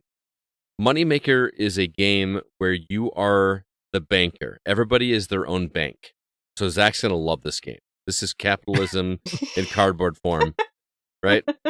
Perfect. Everybody is a bank, and you are buying investments, cashing in on those investments, and also trying to finish the game by having the best score in terms of your investments and your cash and whatever.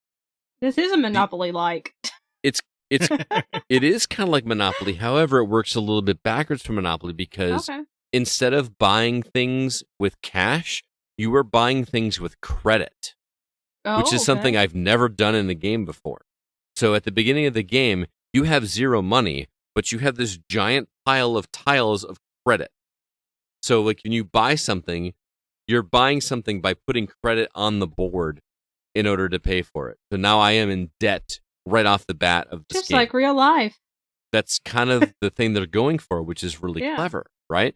So instead of paying things with cash, you're paying for it with credit, and you're spending the rest of the game trying to get out of debt and trying to become a solvent bank and work your way towards becoming rich. The interesting thing that they do is, as you pay off debts, the board is segmented into 7 different spaces. I'm not going to say circles, because it's only like, imagine half circles. The 7 half circles, like U shapes. And as you get like the one on the outside is level 1, and then the credit score on the next one is level 2, 3, 4, 5, 6, 7 as you go in. So you're trying to move up the credit rating as you go, and the way that you move up a credit rating is by paying off debts. So in order to become a better bank, you pay off your debt. That's one way to succeed in this. But what this game does that's really interesting is the commodities. There are two different commodities, red commodities and green commodities. And the cost of those commodities at the beginning of the game, before anybody buys any, is 1 gold, right? But as soon as you are out of, there's only 4 commodities that cost 1 gold. As soon as those are gone, the next step is 2, and then the next step is 3, and the next step is 4 and 5 and 6 and 7. So the more money that is spent in this game, it increases the economy of the game, which is kind of brilliant. Because the more money that's spent, it's supply and demand, right? The more things cost. So it becomes a game of playing the market to try to buy things when they're low and sell them when they're high, right? But also trying to stay ahead of the credit. It's a very complicated game, and it's impossible to explain the entire thing right here in like a 5-minute segment. But there's a lot of moving parts. I think it is super fun, and the problem I have with it is that it simply takes too many turns. It takes too much time in between turns. For example, the second time we played it, which was about 2 hours, each person took 3 turns. So we went around the table 3 times, right? Now, granted, a lot of that has to do with the fact that we are still trying to learn the game and try to how to sell things and all that. So it's not just the game's fault, but I also worry that this is not a super accessible game. You're not going to bring this to the table with people that don't play board games normally. This isn't Cards Against Humanity. You know what I mean? This is a game that you really have to sit down and dedicate and think about this game, and you have to have a somewhat good understanding of how investments work and how the market works. My father-in-law, who invests in the market like crazy, is going to love this game, guys, because he understands what puts and sells and all that kind of stuff in the market is. This is going to click with him in such a way that is going to make him geek out. I can't wait to play this game with him. This is not a sit down and introduce to somebody that plays Sorry or Monopoly or Life or Uno. You know what I mean? This is, you need to sit down with some people that kind of understand how the economy works for this to work.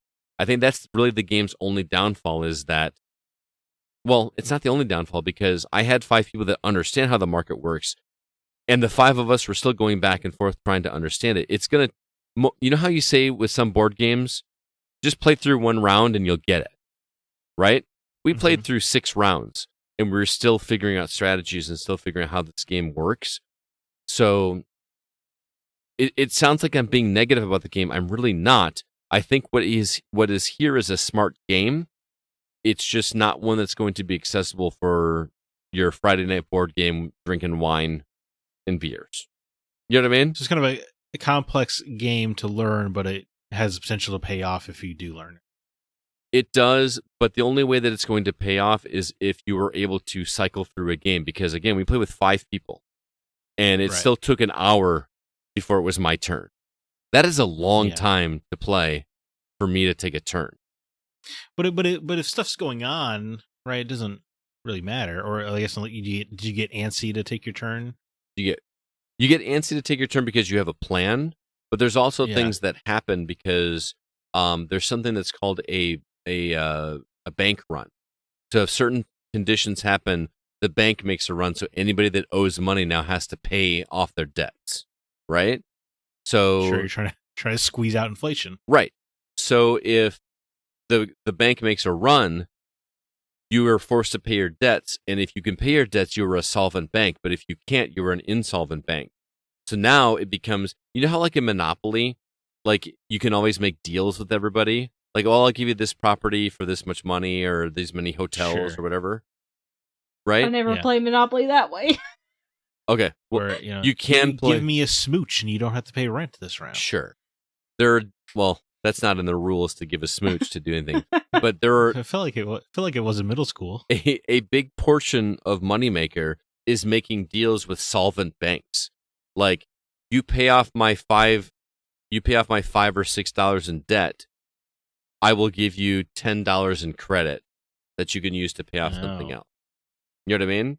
So it's worth it. This is complex. Yes. That's what I'm saying. Like, you're saying that it takes an hour to get to your turn, but it sounds like there's a bunch of stuff happening while you're not having your turn, though. It's engaging while it's going, but it's also frustrating as a player to be like, I have a plan for what's going to happen to my turn, and when it gets to my turn, I feel like I'm, going through my turn. You know what I mean? But at the same time, this is also the second time we played it. You know what I mean? So, but I don't know if that's a credit to a game to say that every person that is playing the game has to be an expert at this game in order for everybody to enjoy it. Well, that's was it Arkham Horror is a very complex board game, but once you get a party of people that all know what they're doing, like, it's incredibly fun. Yes, that's what this game feels like. You just kind of have to get up the hill. Yes, and to be perfectly fair, we're not up that hill yet. This group of friends of mine, they like the game. I actually had them rate it before we left. One of them gave it a 7. One of them gave it a 4. So the problem I have is trying to convince that same group to get together to play the same game again when we could play Dominion, or we could play Formula D, or we could play something else that we are instantly familiar with and want to sit down and enjoy, as opposed to trying to get back in the groove of learning this game. That's really the biggest downfall with this game. I think there is a solid game here, but the learning curve is so huge, and it might just be an American versus European. Does that make sense? Have you considered not having any friends, though you have more time for video games? I will do my darndest, man. I mean, it's working out for me. Oh boy. All right, I got one more review for you guys. I sat down with Mark Szymanski, who reviewed actually like a 10 or 20-year-old game with us that is coming back on Steam Deck. He is really excited about it. He had a good time with it. Let's hear from him right now. Well, hello there, Mr. Szymanski. How you doing today? I'm doing great, Scott. How you doing this morning? I'm doing well. You were here to talk to us about a game that you've been reviewing for us called Ballance. I'm sorry, not Balance. It's Ballance. Ballance. At least that's how we are deciding it's pronounced, correct? Yes, and you're playing along with their play on words, so perfect. Yeah, I like it. This comes from, I guess the game was originally released in 2004. Mm-hmm. It was released or developed by a company called Parade, but it is being brought back to life, so to speak, by Ziggurat Interactive. It's published by Atari, and the copy was provided to us by Uber Strategist. So talk to us about Ballance, because I actually played it a little bit, but I only pretty much played like the first level or two, because I know you were reviewing it for us. But it gave me Marble Madness vibes. Oh, yes. In a great way. Is there anything more to this? I know the answer to this question, but there's a little bit more to it than Marble Madness. Can you explain to everybody what it is? There is a little more to it than Marble Madness, but it is a puzzle platformer. So you are a marble. You are traversing along a course with a predefined route. So it's not really open world. I suppose you can go in other directions, but it's not advised. And, right. And your goal is to make it through all the obstacles on the course, using the different styles of marbles that they offer you. You can transform your marble at certain stations. You start off as a wooden marble. The wooden marble is a medium weight. You can move it around pretty easily. It can push things over, but you have to get a running start with it or use a little bit of effort. You can transform it into a wad of paper, which is very lightweight, can be blown around by fans. And then you can transform it into a stone, which is tremendously heavy, harder to control, but is perfect for when you need to knock stuff out of your way. Yeah, and the little bit that I played, it was interesting because you have to switch back and forth between these different types of balls in order to traverse the environment. For instance, if you were the stone ball, you can't go up steep ramps. Correct. So you have to turn it back into a wooden ball or presumably a paper ball to be able to get up these ramps. Yes. The fun part for me of this is even the part that's not like really difficult to play, but like they make those, I'm going to call them roller coaster tracks. Mm-hmm. It's like two metal poles that just kind of go a loop around. Yep. And I don't know why it was so satisfying just going around on that track, even though it wasn't really hard, but it just felt, I don't know, it reminded me of being a kid and playing with those. I don't know if you had one of those marble kits that had the tracks that you put together. Love those. And man, those were so much fun to play with. But yeah, so it seemed like it's a pretty short game because I played the first couple levels, but I think there's like 12 stages. Is that correct? There are 12 stages, and I suppose if you make it through each stage without falling, yes, it would be a short game, probably about 2 to 3 hours. It took me closer to 12. Wow. I tell you, Scott, the levels 11 and 12, the last two levels, I spent more time on those two levels than the other 10 levels combined, plus probably 2 more hours. Wow. That's interesting because the beginning is pretty simple. Yes. But it definitely ramps up in difficulty, huh? Oh, it sure does. Those last two levels. Even if you would have made it through them unscathed without having to start over or anything, they are probably a solid 10 to 15 minutes. Gotcha. From start to finish. And then when you keep falling off like I did over and over again, it took I think when I arrived at a level 8, my timer on Steam said 8 hours. Now, I accidentally walked away from the game and left the computer on for several hours, so I wasn't actually at 8 hours. But I stopped doing that, and now Steam says 12 hours. So it took me 4 hours to get through the last two levels, and that was 4 hours of solid effort. That wasn't me walking away from the game on pause or anything like that while the clock kept ticking. Now, do you have a certain number of lives? Like, can you fall off only a certain number of times, or is it just kind of respawn? Okay. You do respawn, but you start off with enough lives to get through all the levels. That's really until you get to the last few, of course. But you can restart the level. There's no ultimate game over. This usually has 4 balls that you start with, maybe 3, and then there's little areas where you can find a free guy. So you can replenish that, which comes in very, very handy. Those are the ones I would actually try to go out of the way for. There are also stations that offer you extra time, but honestly, Scott, that clock is meaningless. It's such a massive timer, at least the levels that I played. It sure is. Now, I noticed there's checkpoints as well. If you die, do you just start the entire level over again, or do you just start at the last checkpoint? You start at the last checkpoint. Okay, that's good. Because very similar to those flag pop-ups like on a Mario game or something like that when you get halfway through the stage. Okay. So, again, this is a 20-year-old game at this point. Indeed. But they've brought it to Windows and Steam. I've been playing it on the Steam Deck, and for those that do have a Steam Deck, this game does work on the Steam Deck just fine. I found... How are you playing it? Because you're on PC. Is it like mouse controlled or using keyboard controls? How does it work? I'm using keyboard controls. I found them to be pretty strong controls. The physics were left something to be desired from time to time, where I thought I was doing the mouse or the arrow controls the same way, but the ball would do something different. That was probably my problem. And also, I will point out, I bet you the game looks a little cleaner on your Steam Deck. On my laptop screen, which is a 15-inch screen, I think.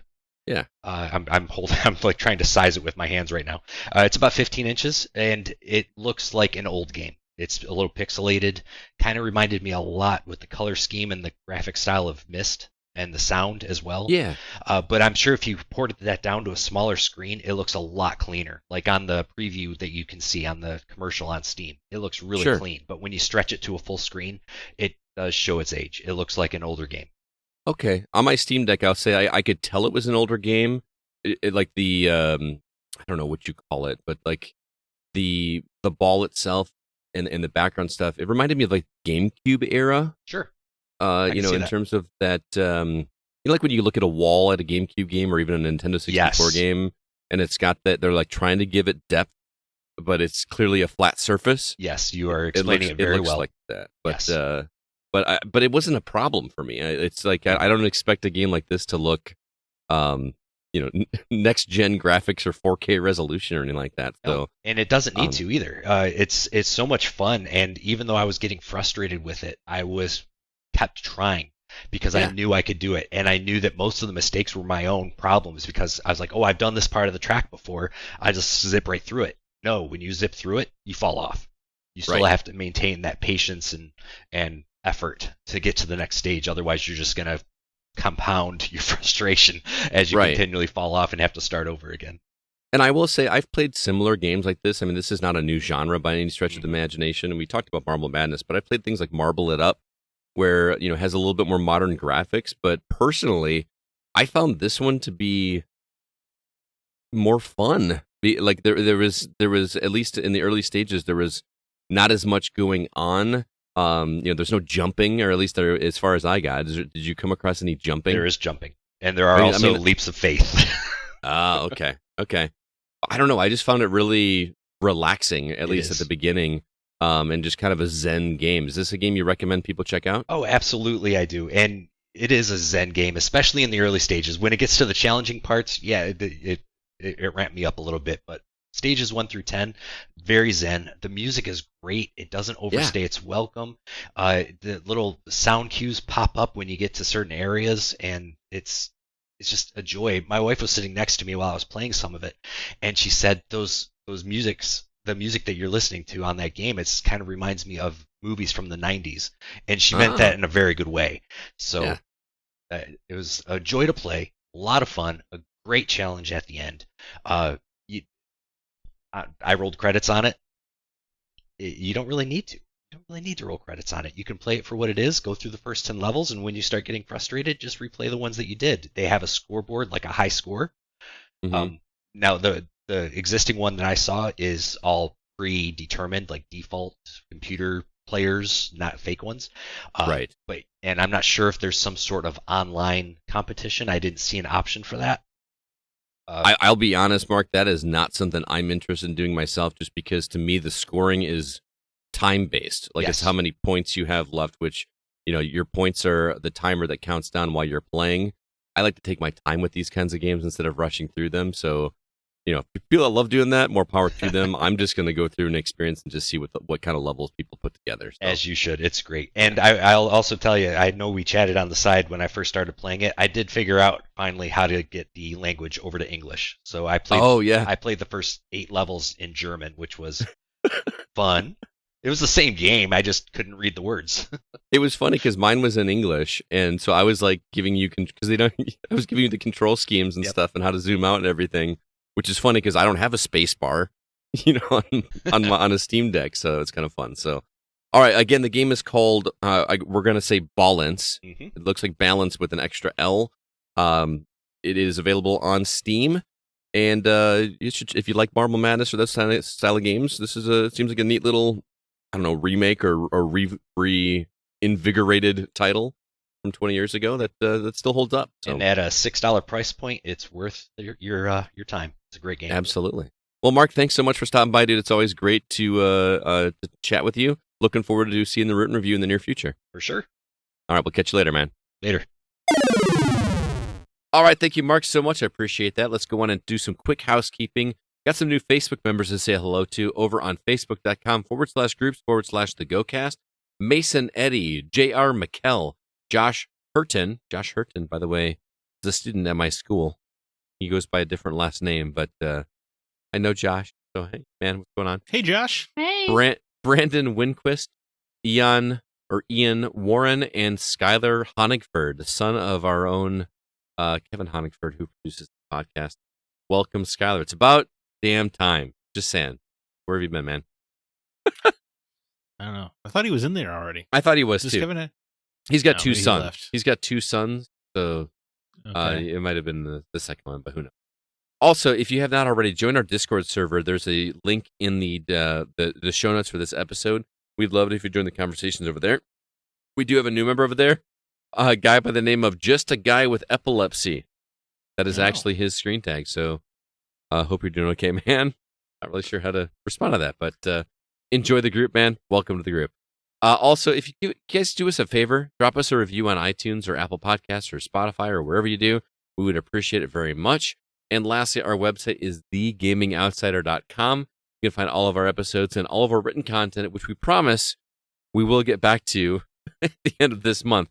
We were trying to get everything in last minute before the end of the year, so things are a little dry right now, but we are coming back to it. So please keep posted, thegamingoutsider.com. Let's go now and jump into our From the Outside In topic.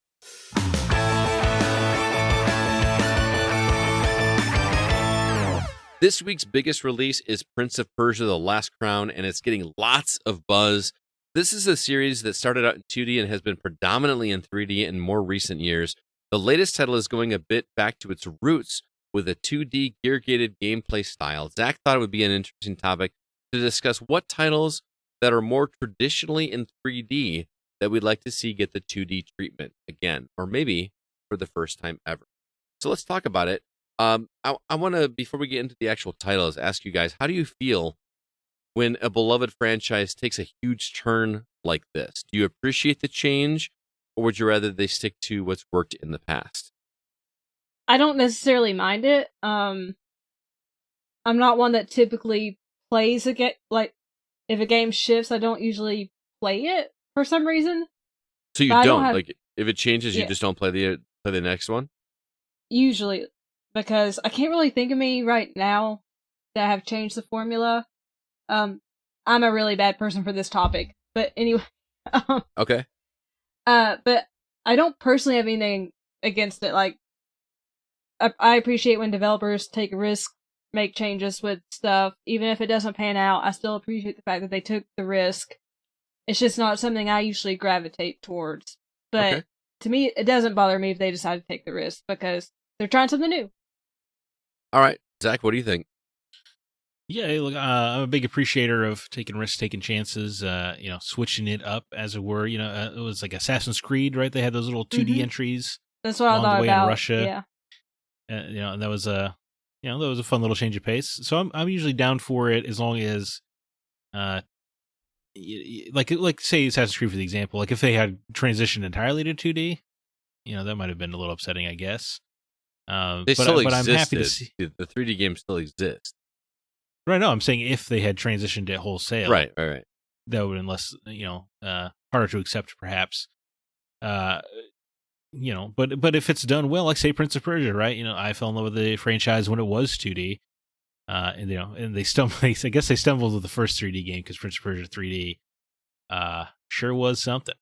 But then when Sands of Time came, right, it was one of the greatest games ever made. So, Oh, wait. sometimes That's not how it went. Yes, yes, exactly. Can't wait for next week's discussion of Lost Crown. We'll use that joke 19 times. Mhm. They say time is like a river. So swift and sure of one. Oh, we have to have that as the intro next week, right? Like, it's got to But be. I've seen The Face of Time. Oh, the Yuri Lowenthal thing? Yeah. Time is an ocean in a storm. Anyway, yeah, no, I'm always down for this. You're right. Like, even ones that look iffy, like, say, Metroid, with Metroid Prime going first-person 3D, that's kind of a weird sell at first, but then, as I learned playing Prime Remastered last year, great. So yeah, I'm down.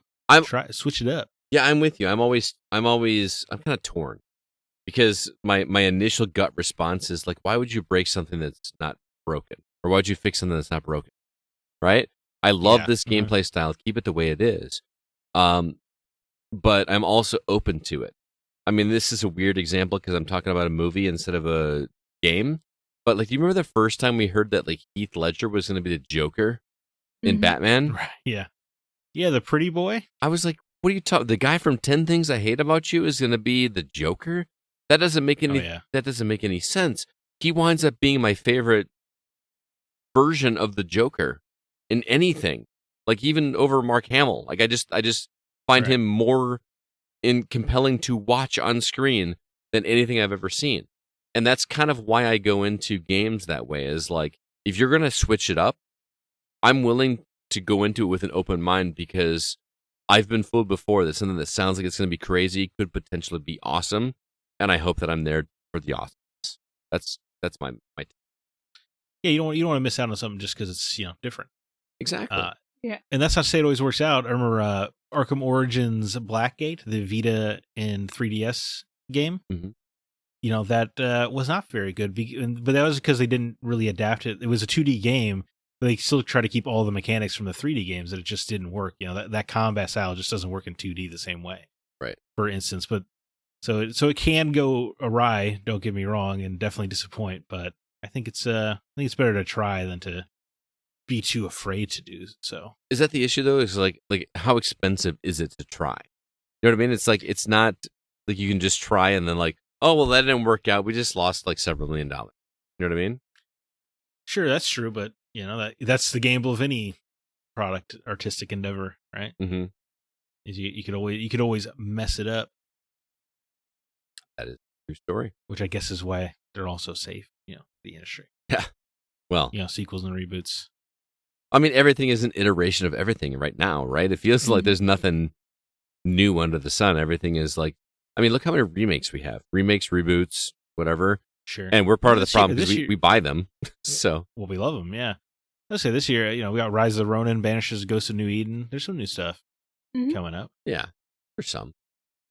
So what do you guys think? What are some 3D titles that you'd like to see go back to 2D? Zach, this is your topic, so I'm really curious to see what you think.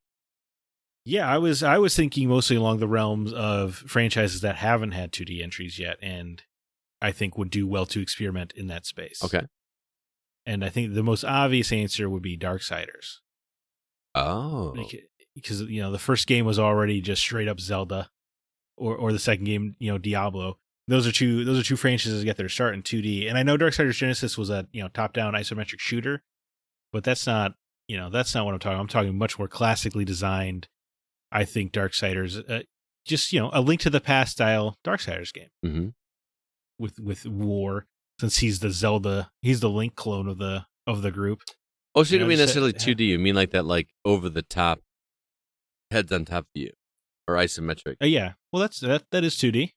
Yeah. Yeah, I'm talking about the bird's eye view of A Link to the Past. Yeah. Yeah, just top down 2D. I think that would be really a lot of fun for Darksiders. Okay. Yeah, and to see all those characters in sprite format, that'd be absolutely delightful. That would be cool. Some nice, be. big, heavy, blocky sprites. Then another one I thought would be a nice 2D action sort of shooter would be Horizon. I that was on my list as well. Oh, is it really? Yeah. Yeah, that's exciting. Yeah, I think almost like a Mega Man style game Yeah. where maybe you're defeating these giant different robot dinosaurs and getting equipment that works against other robot dinosaurs. The premise is so inherently goofy of Horizon, woman fight robot dinosaur, that it's not a hard sell to imagine a kind of a cartoony 2D aesthetic, Is it kind of sad that we Gameplay just style. can't get like games like that just won't sell anymore? Like there's not much space outside of the nostalgic realm for games where just like we have a female protagonist that's just going in and fighting robot dinosaurs at the end of each level and use those powers to like do the others. That just doesn't work anymore. The people that buy those games are ones that grew up with them in the 80s and 90s, right? Yes. Well, I don't, because a game like Sea of Stars sells all those copies. It can't just be the people who are into nostalgia. That's a good point, man. That's a good point. So I think you just got to do it in a way that compels people. I don't know if the Mega Man specific subgenre would be enough to hook people. I don't know how popular those games are to more modern audiences, but I do think that flair would work with Horizon. And well, the name alone, right, would make that one sell. Oh my goodness, I didn't even think about that.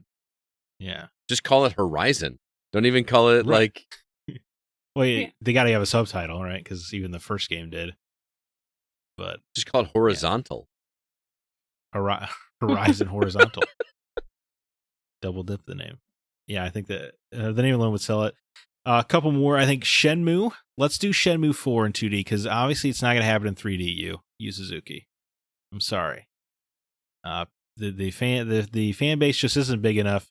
But let's see the story finish. And if it's got to be a more simplistic style, that's fine by me. Make it a nice little turn-based RPG with martial arts. That's cool. Because the reason Shenmue was so impressive in 3D, right, was making a realistic city that you can interact with, all the NPCs of and whatnot. Mm-hmm. But those are far more common now. So Shenmue's not sticking out for that. You're really just continuing it for the fans. So let's wrap it up. 2D.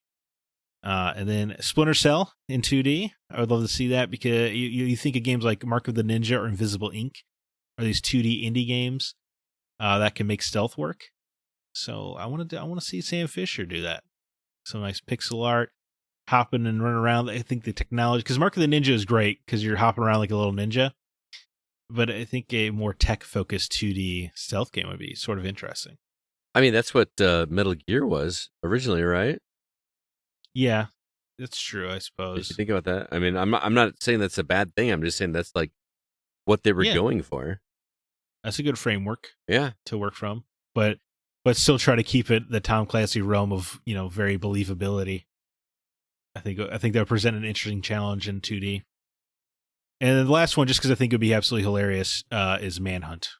I was looking at my game shelf, looking for games that would be funny in 2D, and just the level of gore and bloodshed and just sheer brutality, but with adorable pixel art, sounds delightful. I'm sure that there are games out there that exist like that, but I want to see my little pixelated dude put a shopping bag over another pixelated dude's head and watch them slowly suffocate. I've never played The Suffering. Was it that good? No, well, I said Manhunt, but Oh wait, what did it? Manhunt. What did I say? The Suffering. I'm sorry. I Yeah. get those two mixed up all the time. I know they're not the same. they're gun. both great. They're both great. Yeah. They're both horror games, I guess. Yeah. From the same era. We'll give you a pass. Okay. The Suffering rules, though. It was pretty. Alyssa, As well. what about you? What do you got? I don't really have anything, and that's because I don't gravitate towards 2D games that often. Well, you haven't played a Mario game, so. Super Mario RPG? I'm out? You haven't played a Mario platformer. No, I haven't. That is interesting to me. And growing up, I wasn't really, exposed to 2D games besides the Pokemon games. Mm-hmm. So it's very difficult for me to, like, picture a game in 2D. It's just something my brain is not having a good time trying to comprehend. It's just not working. So I can't really think of anything. I know that's not the best thing for the topic, but my brain is just not computing it. It's just like, we like 3D. Even though That's okay. I played great 2D games last year, like, I loved The Space for the Unbound, Sea of Stars, Ashina the Red Witch, but I can't think of a specific franchise or game that I would want to see in 2D. Like, I would just have to play it. Okay. So I can't think of anything to turn from 3D to 2D. Well, A Mass Effect side scroller. I don't know if I'd be into that. No. I was trying for you. I know, thank you. You play as Rex. It'd just be like a crazy action game. You know, just Krogan That'd be cool. murdering dudes. That'd be fun. Yeah, that would be. Yeah. My All brain's right. just not creative Yeah. enough to think of this. Alyssa, I'm not either, but here's what the best that I was able to come up with. I think Hitman as a 2D game would be interesting.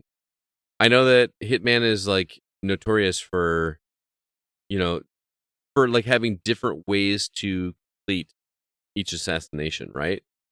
Right. They're these big sandboxes. They're big sandboxes, but all those sandboxes are 3D, which is easy.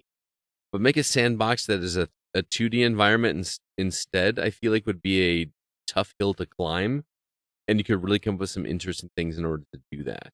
So that's my first one.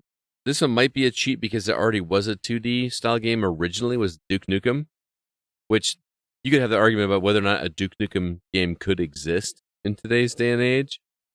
Sure. That's a difficult conversation. Although we've talked about like ways that could work. You like have an older Mhm. Duke Nukem coming into the modern age and he's just trying to adjust like a fish out of water. But I mean just the sheer goofiness of that game, I think I kind of miss those games, man. I miss that style of game of just 2D definitely. ridiculousness. Uncharted. Why is Uncharted not a 2D game? Like, I had considered that like a very Prince of Persia style 2D game. yeah, sure. I mean, didn't Tomb Raider have? Well, no. Tomb Raider had the isometric like co-op Yeah. dungeon crawler style game, right? Oh yeah. Osiris, Well, something. there were a couple GBA games back in the day, but Yeah. those aren't really the same. They were like more top downish. Yeah. Anyway. The last one is that I have on my list is going to be a tough sell, but an Elder Scrolls game in 2D. I want a game that is that in depth, with that kind of mechanics of, or Elder Scrolls or Fallout. You know what I mean? Where like you've got that in depth of an RPG system, but instead of running around a 3D environment, you're running around in a 2D environment. I think that could be an interesting thing to do. Now, Fallout originally was what, like the isometric, Let's say Fallout, started out 2D. but it was also a different kind of game. Yeah, I was gonna say, well, it's that Diablo kind of isometric, where everything is technically 2D, but it's kind of presented in a way that Right. creates the illusion that it's not. I'm talking about a straight up 2D game. Like yeah. you go to You know how like in Skyrim or Oblivion, you go in like you come across like a random cavern. That's like a whole new 2D map. Like just like a Yeah, that'd be whole cool. Metroidvania. I'm sorry, a gear gated map that is just He's drunk. that is just for that. Like think of the possibilities. Think how massive that game could be. Like a game the size and scope of a Skyrim or a Fallout. That's what I Yeah. want in 2D. Like explore It that. sounds awesome. So those are. Would it be almost like overhead view while you're exploring the world, and then you go into a cave and it transitions to 2D? I like that actually. Instead of Yeah, it being that'd be like cool. instead of exploring the world in 2D, because how would you explore a world in 2D, right? I mean, you Yeah, could, or yeah, but it'd be hard to sell how expansive it would feel, right? Right. Yeah. So yeah, have it like be an overhead like I can't think of the game right now that I'm thinking of, but Have you heard of Zelda? no, I'm thinking like where like you're not even necessarily like walking from place to place, where you're flying from place. You know what I mean? Like Oh, okay. you're able to move around quickly, but the meat and potatoes of the game is actually like the dungeon. Like a Final Fantasy world map? Yeah, kind of like something like that. But Okay. yeah, that would make sense. Those were my 4 entries, and I thought that those are the ones that I wanted. But that's what we thought. Let's see what our community thought. And starting over on Facebook, Zach, why don't you kick things off with our first comment on Facebook? Sure. Quentin Thedens writes, I'd love a 2D Fallout game, excluding Shelter, which was good, but not what I'm thinking. More of a platformer. As I say, yeah, the first 2 games technically are 2D, but probably not in the spirit of what we're talking about here. Mm-hmm. But yeah, I think a Fallout, absolutely, that's a great universe to explore further. My only worry with going to that, and I'm gonna shoot myself in the foot with my own idea, is like, does it feel like weird to make a platformer out of a game that is so grounded in pseudo reality? You know what I mean? Like Fallout is, I know it's silly, it's goofy, but it's still like, man, this feels like something that could actually happen. And then you turn it into like we're jumping from platform to platform. Is that going to degrade it? I think it just depends on the angle you take. Yeah. Maybe as long as you got a death claw in there, it's gonna feel like Fallout. Right. I mean, You just play you could play as a little ghoul or a ghoul, a little more adventurous. well, going back to the Prince of Persia angle, the platforming from what I've seen of Prince of Persia, the original, which I've not played, that platforming seemed normal, right? That seemed like what a normal person could jump. Yes, absolutely. Not like Mario, where nobody is going to jump 6 times the height of their own body. Right. You know what I mean? So could you do that somehow in a Fallout universe and still be a platformer, but you're jumping like a normal human being would, as opposed to... Yep. And they should whip out the old rotoscoping technique where Jordan Mechner was just filming his brother do all of their moves for real. Yeah. So it was really restricted to what a human could do. Yeah. Absolutely. I like it. That'd be cool. All right, Alyssa, you want to take the next comment for us? Sure. Sean Coates writes, I'd like to see a Wolfenstein game that goes back to its old 2D stealth adventure roots. It'd be cool to see a modern interpretation of what the series used to be during the Silas Warner Apple II era. Of course, this should happen after they announce and release a proper Wolfenstein 3.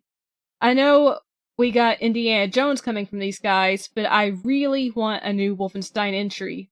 Perhaps this 2D mode idea can be a hidden level like they've done in the recent previous entries. That's interesting. I think it falls in the same trap as Duke, right? Or it's a hard sell. Well, no, it's an easier sell than Duke because Yes. for obvious You reasons. have a likable protagonist. Correct. And like, what game is not going to sell where you're killing Nazis? I don't know, man. I remember Wolfenstein 2 had quite the controversy. Did it? Killing Nazis? Like that was a big issue? You can remember, like, his Pete Hines had their VP of Bethesda, like, had to come out and say, like, no, we're not.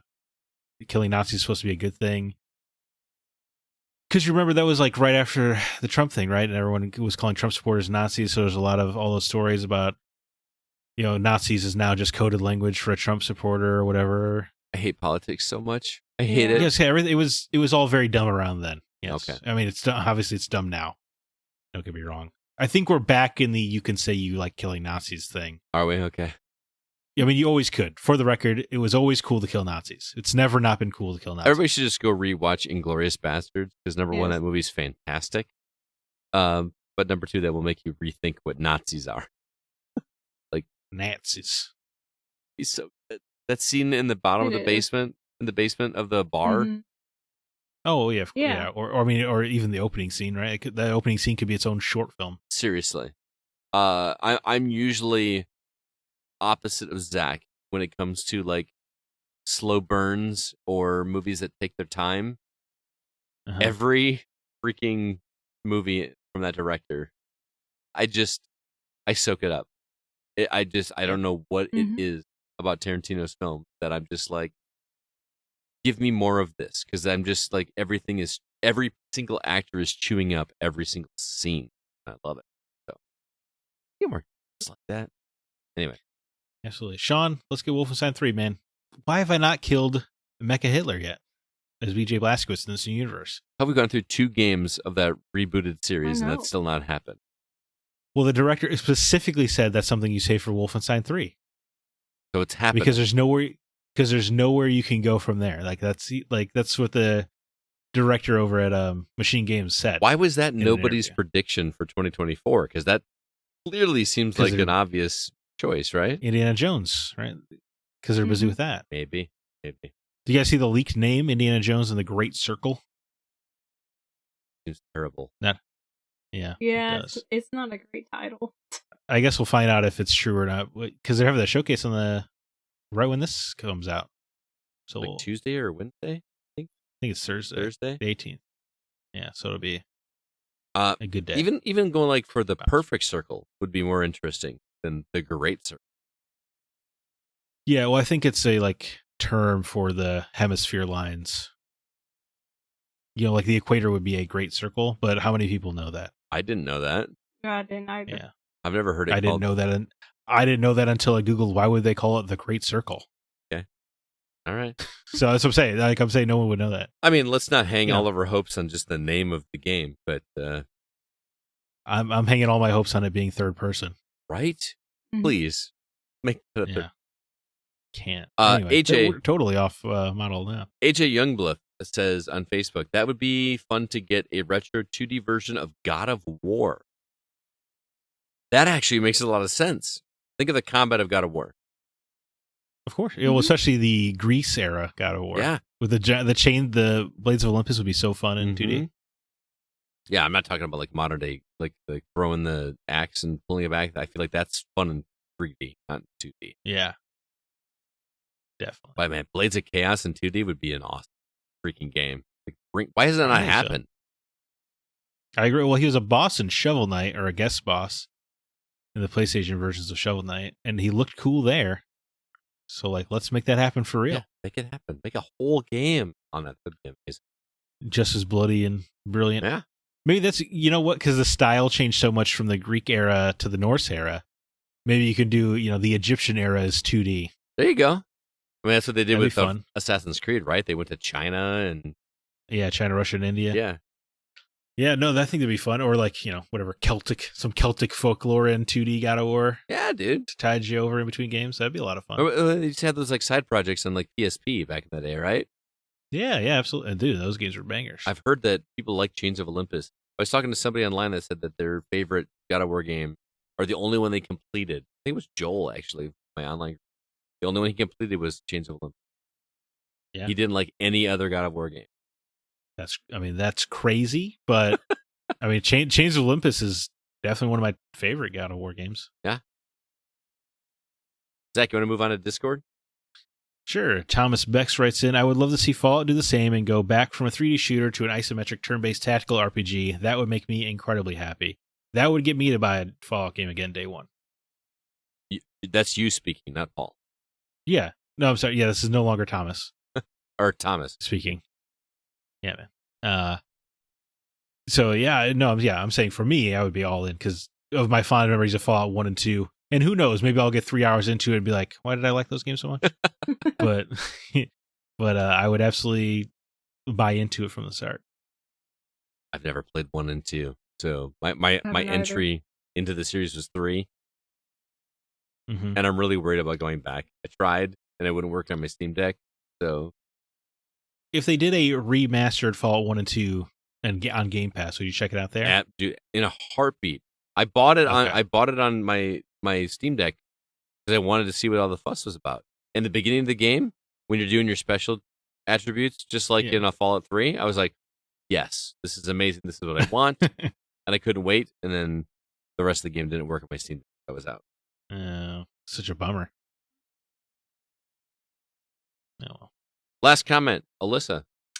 Paul Hine writes, I want a Commander Keen and Doom guy to do a time-bending 2D pixel art team-up. Hell sends their demons back in time to kill Commander Keen, so Doom guy will never exist. Doom guy is then sent back in time to suburban Sheboygan to fight off the denizens of hell with an epic team-up armed with bombs, blasters, and brats. Glory kills with a Brat. pogo stick of brats. German. I would have said Bratz too. Yeah, You guys are clearly not from Wisconsin. Glory kills with a pogo stick abound. Ain't never gonna happen, but a guy can dream. And then when you get to the last level, Doom Guy and Commander Keen, they get defeated. They're almost done. Even from another time portal comes BJ Blazkowicz. And he just, tears them all apart, tears those demons to hell. Did you guys ever play Commander Keen? No. No. I love Yeah. Commander Keen. I know of Commander Keen, Yeah, I've of heard course. of it. Yeah. I was biased because he wore a Green Bay Packers helmet, and it was a 2D Oh. platformer game, but it was all I had in my early speeding days for games. Packers helmet? So he's your favorite character in the history of fiction, probably? Pretty much. No, but the games were like stupid fun, and he's not joking. It took place in Sheboygan. The game was in Wisconsin. That's so weird. It was a ridiculous game, super fun. But I don't know, teaming up with Doom Guy. Why? How about Doom in a just a 2D game? Glory kills and all that. Oh, like a side scroller? Yeah, Yeah. I mean, I'm down. I'm down. He's just got to rip and tear until it is done. The soundtrack is really the key, right? It's got to be a great sound. Yeah, he lands a Sheboygan with those giant heavy metal guitar riffs. Yes. Hell yeah, dude. All right, well, Zach, thanks so much for that topic, man. That was a pretty good one. Next week's topic is yet to be determined, so stay tuned to social media. We'll be putting out there in the near future. But that's going to do it for this episode of The Gaming Outsider. Thanks so much for listening. This episode was produced by Kevin Honigford, and all the music you hear is written and performed by Grant Henry of Stemage and Metroid Metal. His website is stemagemusic.com, STEMAGE music.com. Please be sure to email us if you have any questions or concerns. Our address is feedback@thegamingoutsider.com. Alyssa, do you have any parting words or recommendations for our listeners before we get out of here? I do. I watched a show, Daily Dose of Sunshine. No one has to guess what kind of show it is. Okay, The if you- K-drama. Drama? Go on. yeah, if you've listened to an episode of the podcast that I've been on recently. But it's incredible because it revolves around mental health. It's about this nurse that starts to work in the psychiatric ward at a hospital, and it's very respectful about mental health. It covers several different disorders, including bipolar disorder, OCD, panic disorder, depression. Very respectful, doesn't go into stereotypes. It does educate the viewer about how they should interact with people that suffer from those illnesses. It tells how the people that suffer from those illnesses can help themselves, but it also reassures them that, there's nothing wrong with them. Like, that's just how, that just happened. Like, it's just a thing that they have to live with. And it's very helpful. It can be triggering if you do have a mental illness, because it did trigger me a little bit. But it's wonderful. Acting is great. It does have an English dub on Netflix. That's the only place you can watch it. I would highly recommend watching it because it is so informative and so respectful about mental health. And a lot of people, don't know a lot about mental health disorders and this is a good stepping stone if you want to get into that. And I just really appreciate the lengths they went to make it as respectful and realistic as possible. So yeah, Daily Dose of Sunshine is wonderful. Nice. Zach, how about you? Immediately discounting my New Year's goal of caring about superheroes less, I have a superhero comic recommendation. Ultimate Spider-Man #1 is a new take on the Ultimate Universe, which is originally a universe created in 2000 to try to make all of Marvel superheroes younger. But now it seems to be addressing a different problem because Ultimate Spider-Man #1 sees Peter Parker probably around age 40-ish or so, he having never become Spider-Man. Oh. And he's married to Mary Jane Watson. They have 2 kids, kind of a happy home life. But Peter feels like something is missing in his life, a bit of a midlife crisis, as it were. Mm-hmm.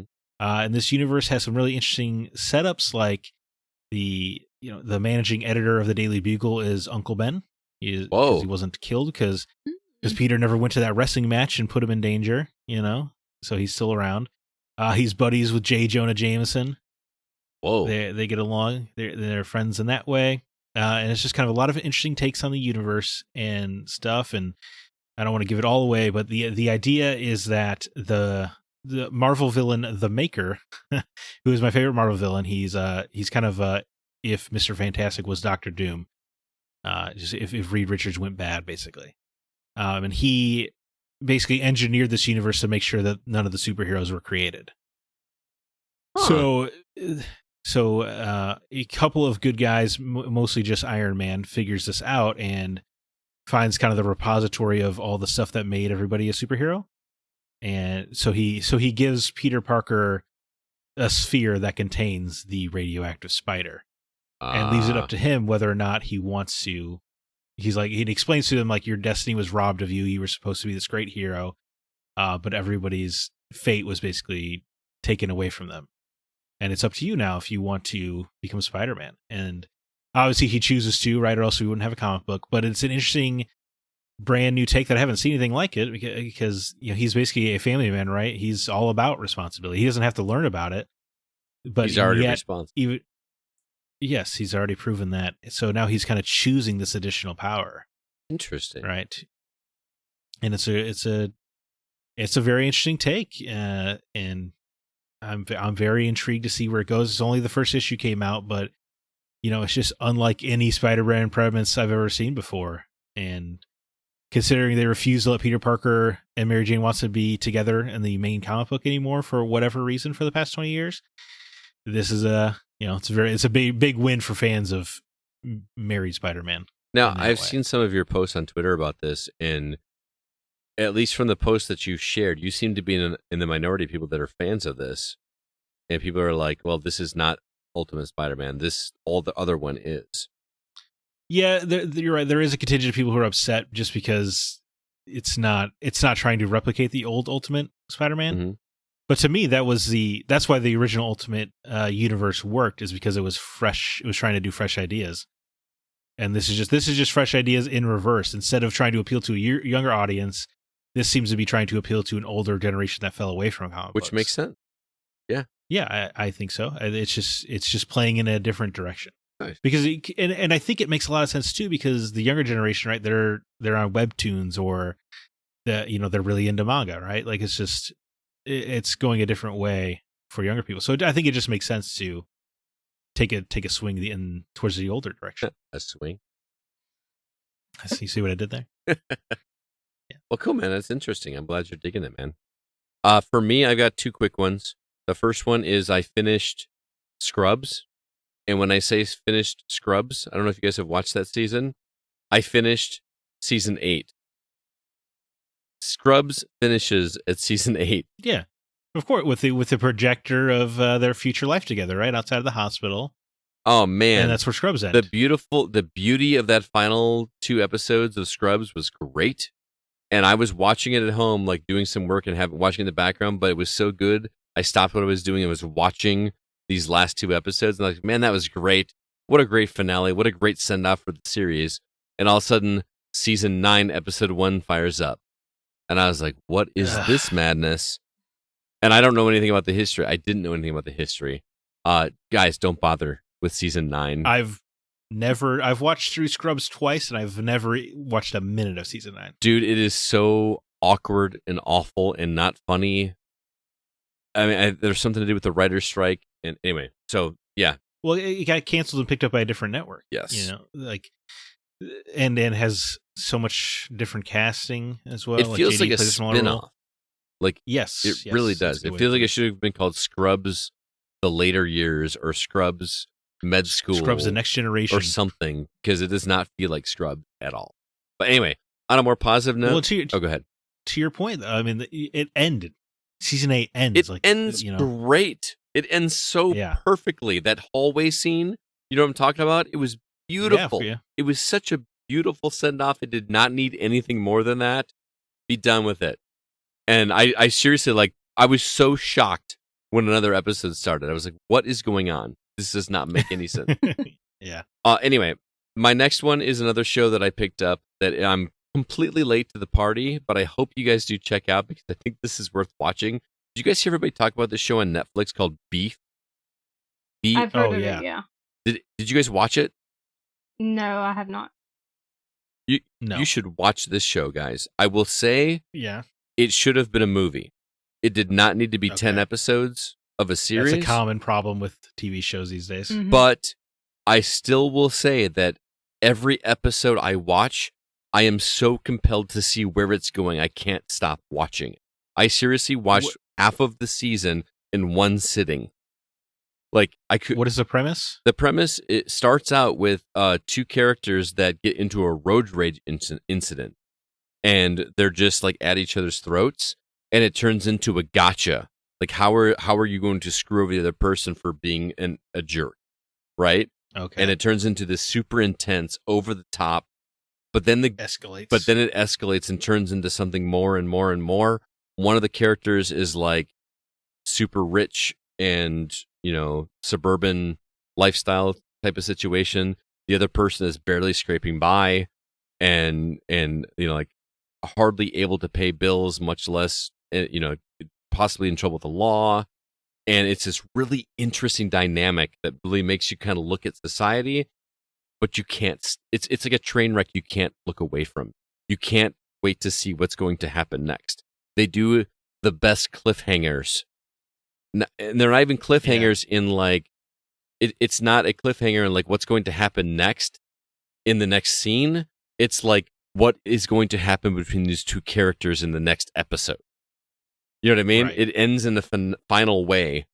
And they do, and this is going to speak to my age, but the music in this show is so pointed towards people of my generation. Everything is like late 90s, early 2000s, like songs that you never hear used in movies before, but that were very important to me when I was a kid, are used here in significant ways.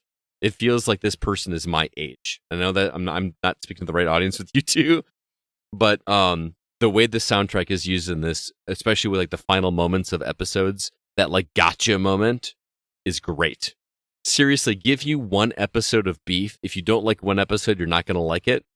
But I dare you to watch one episode and be like, okay, I got to see where this goes. I can't tell you the payoff is worth it because I haven't finished it yet. I got 2 more episodes left.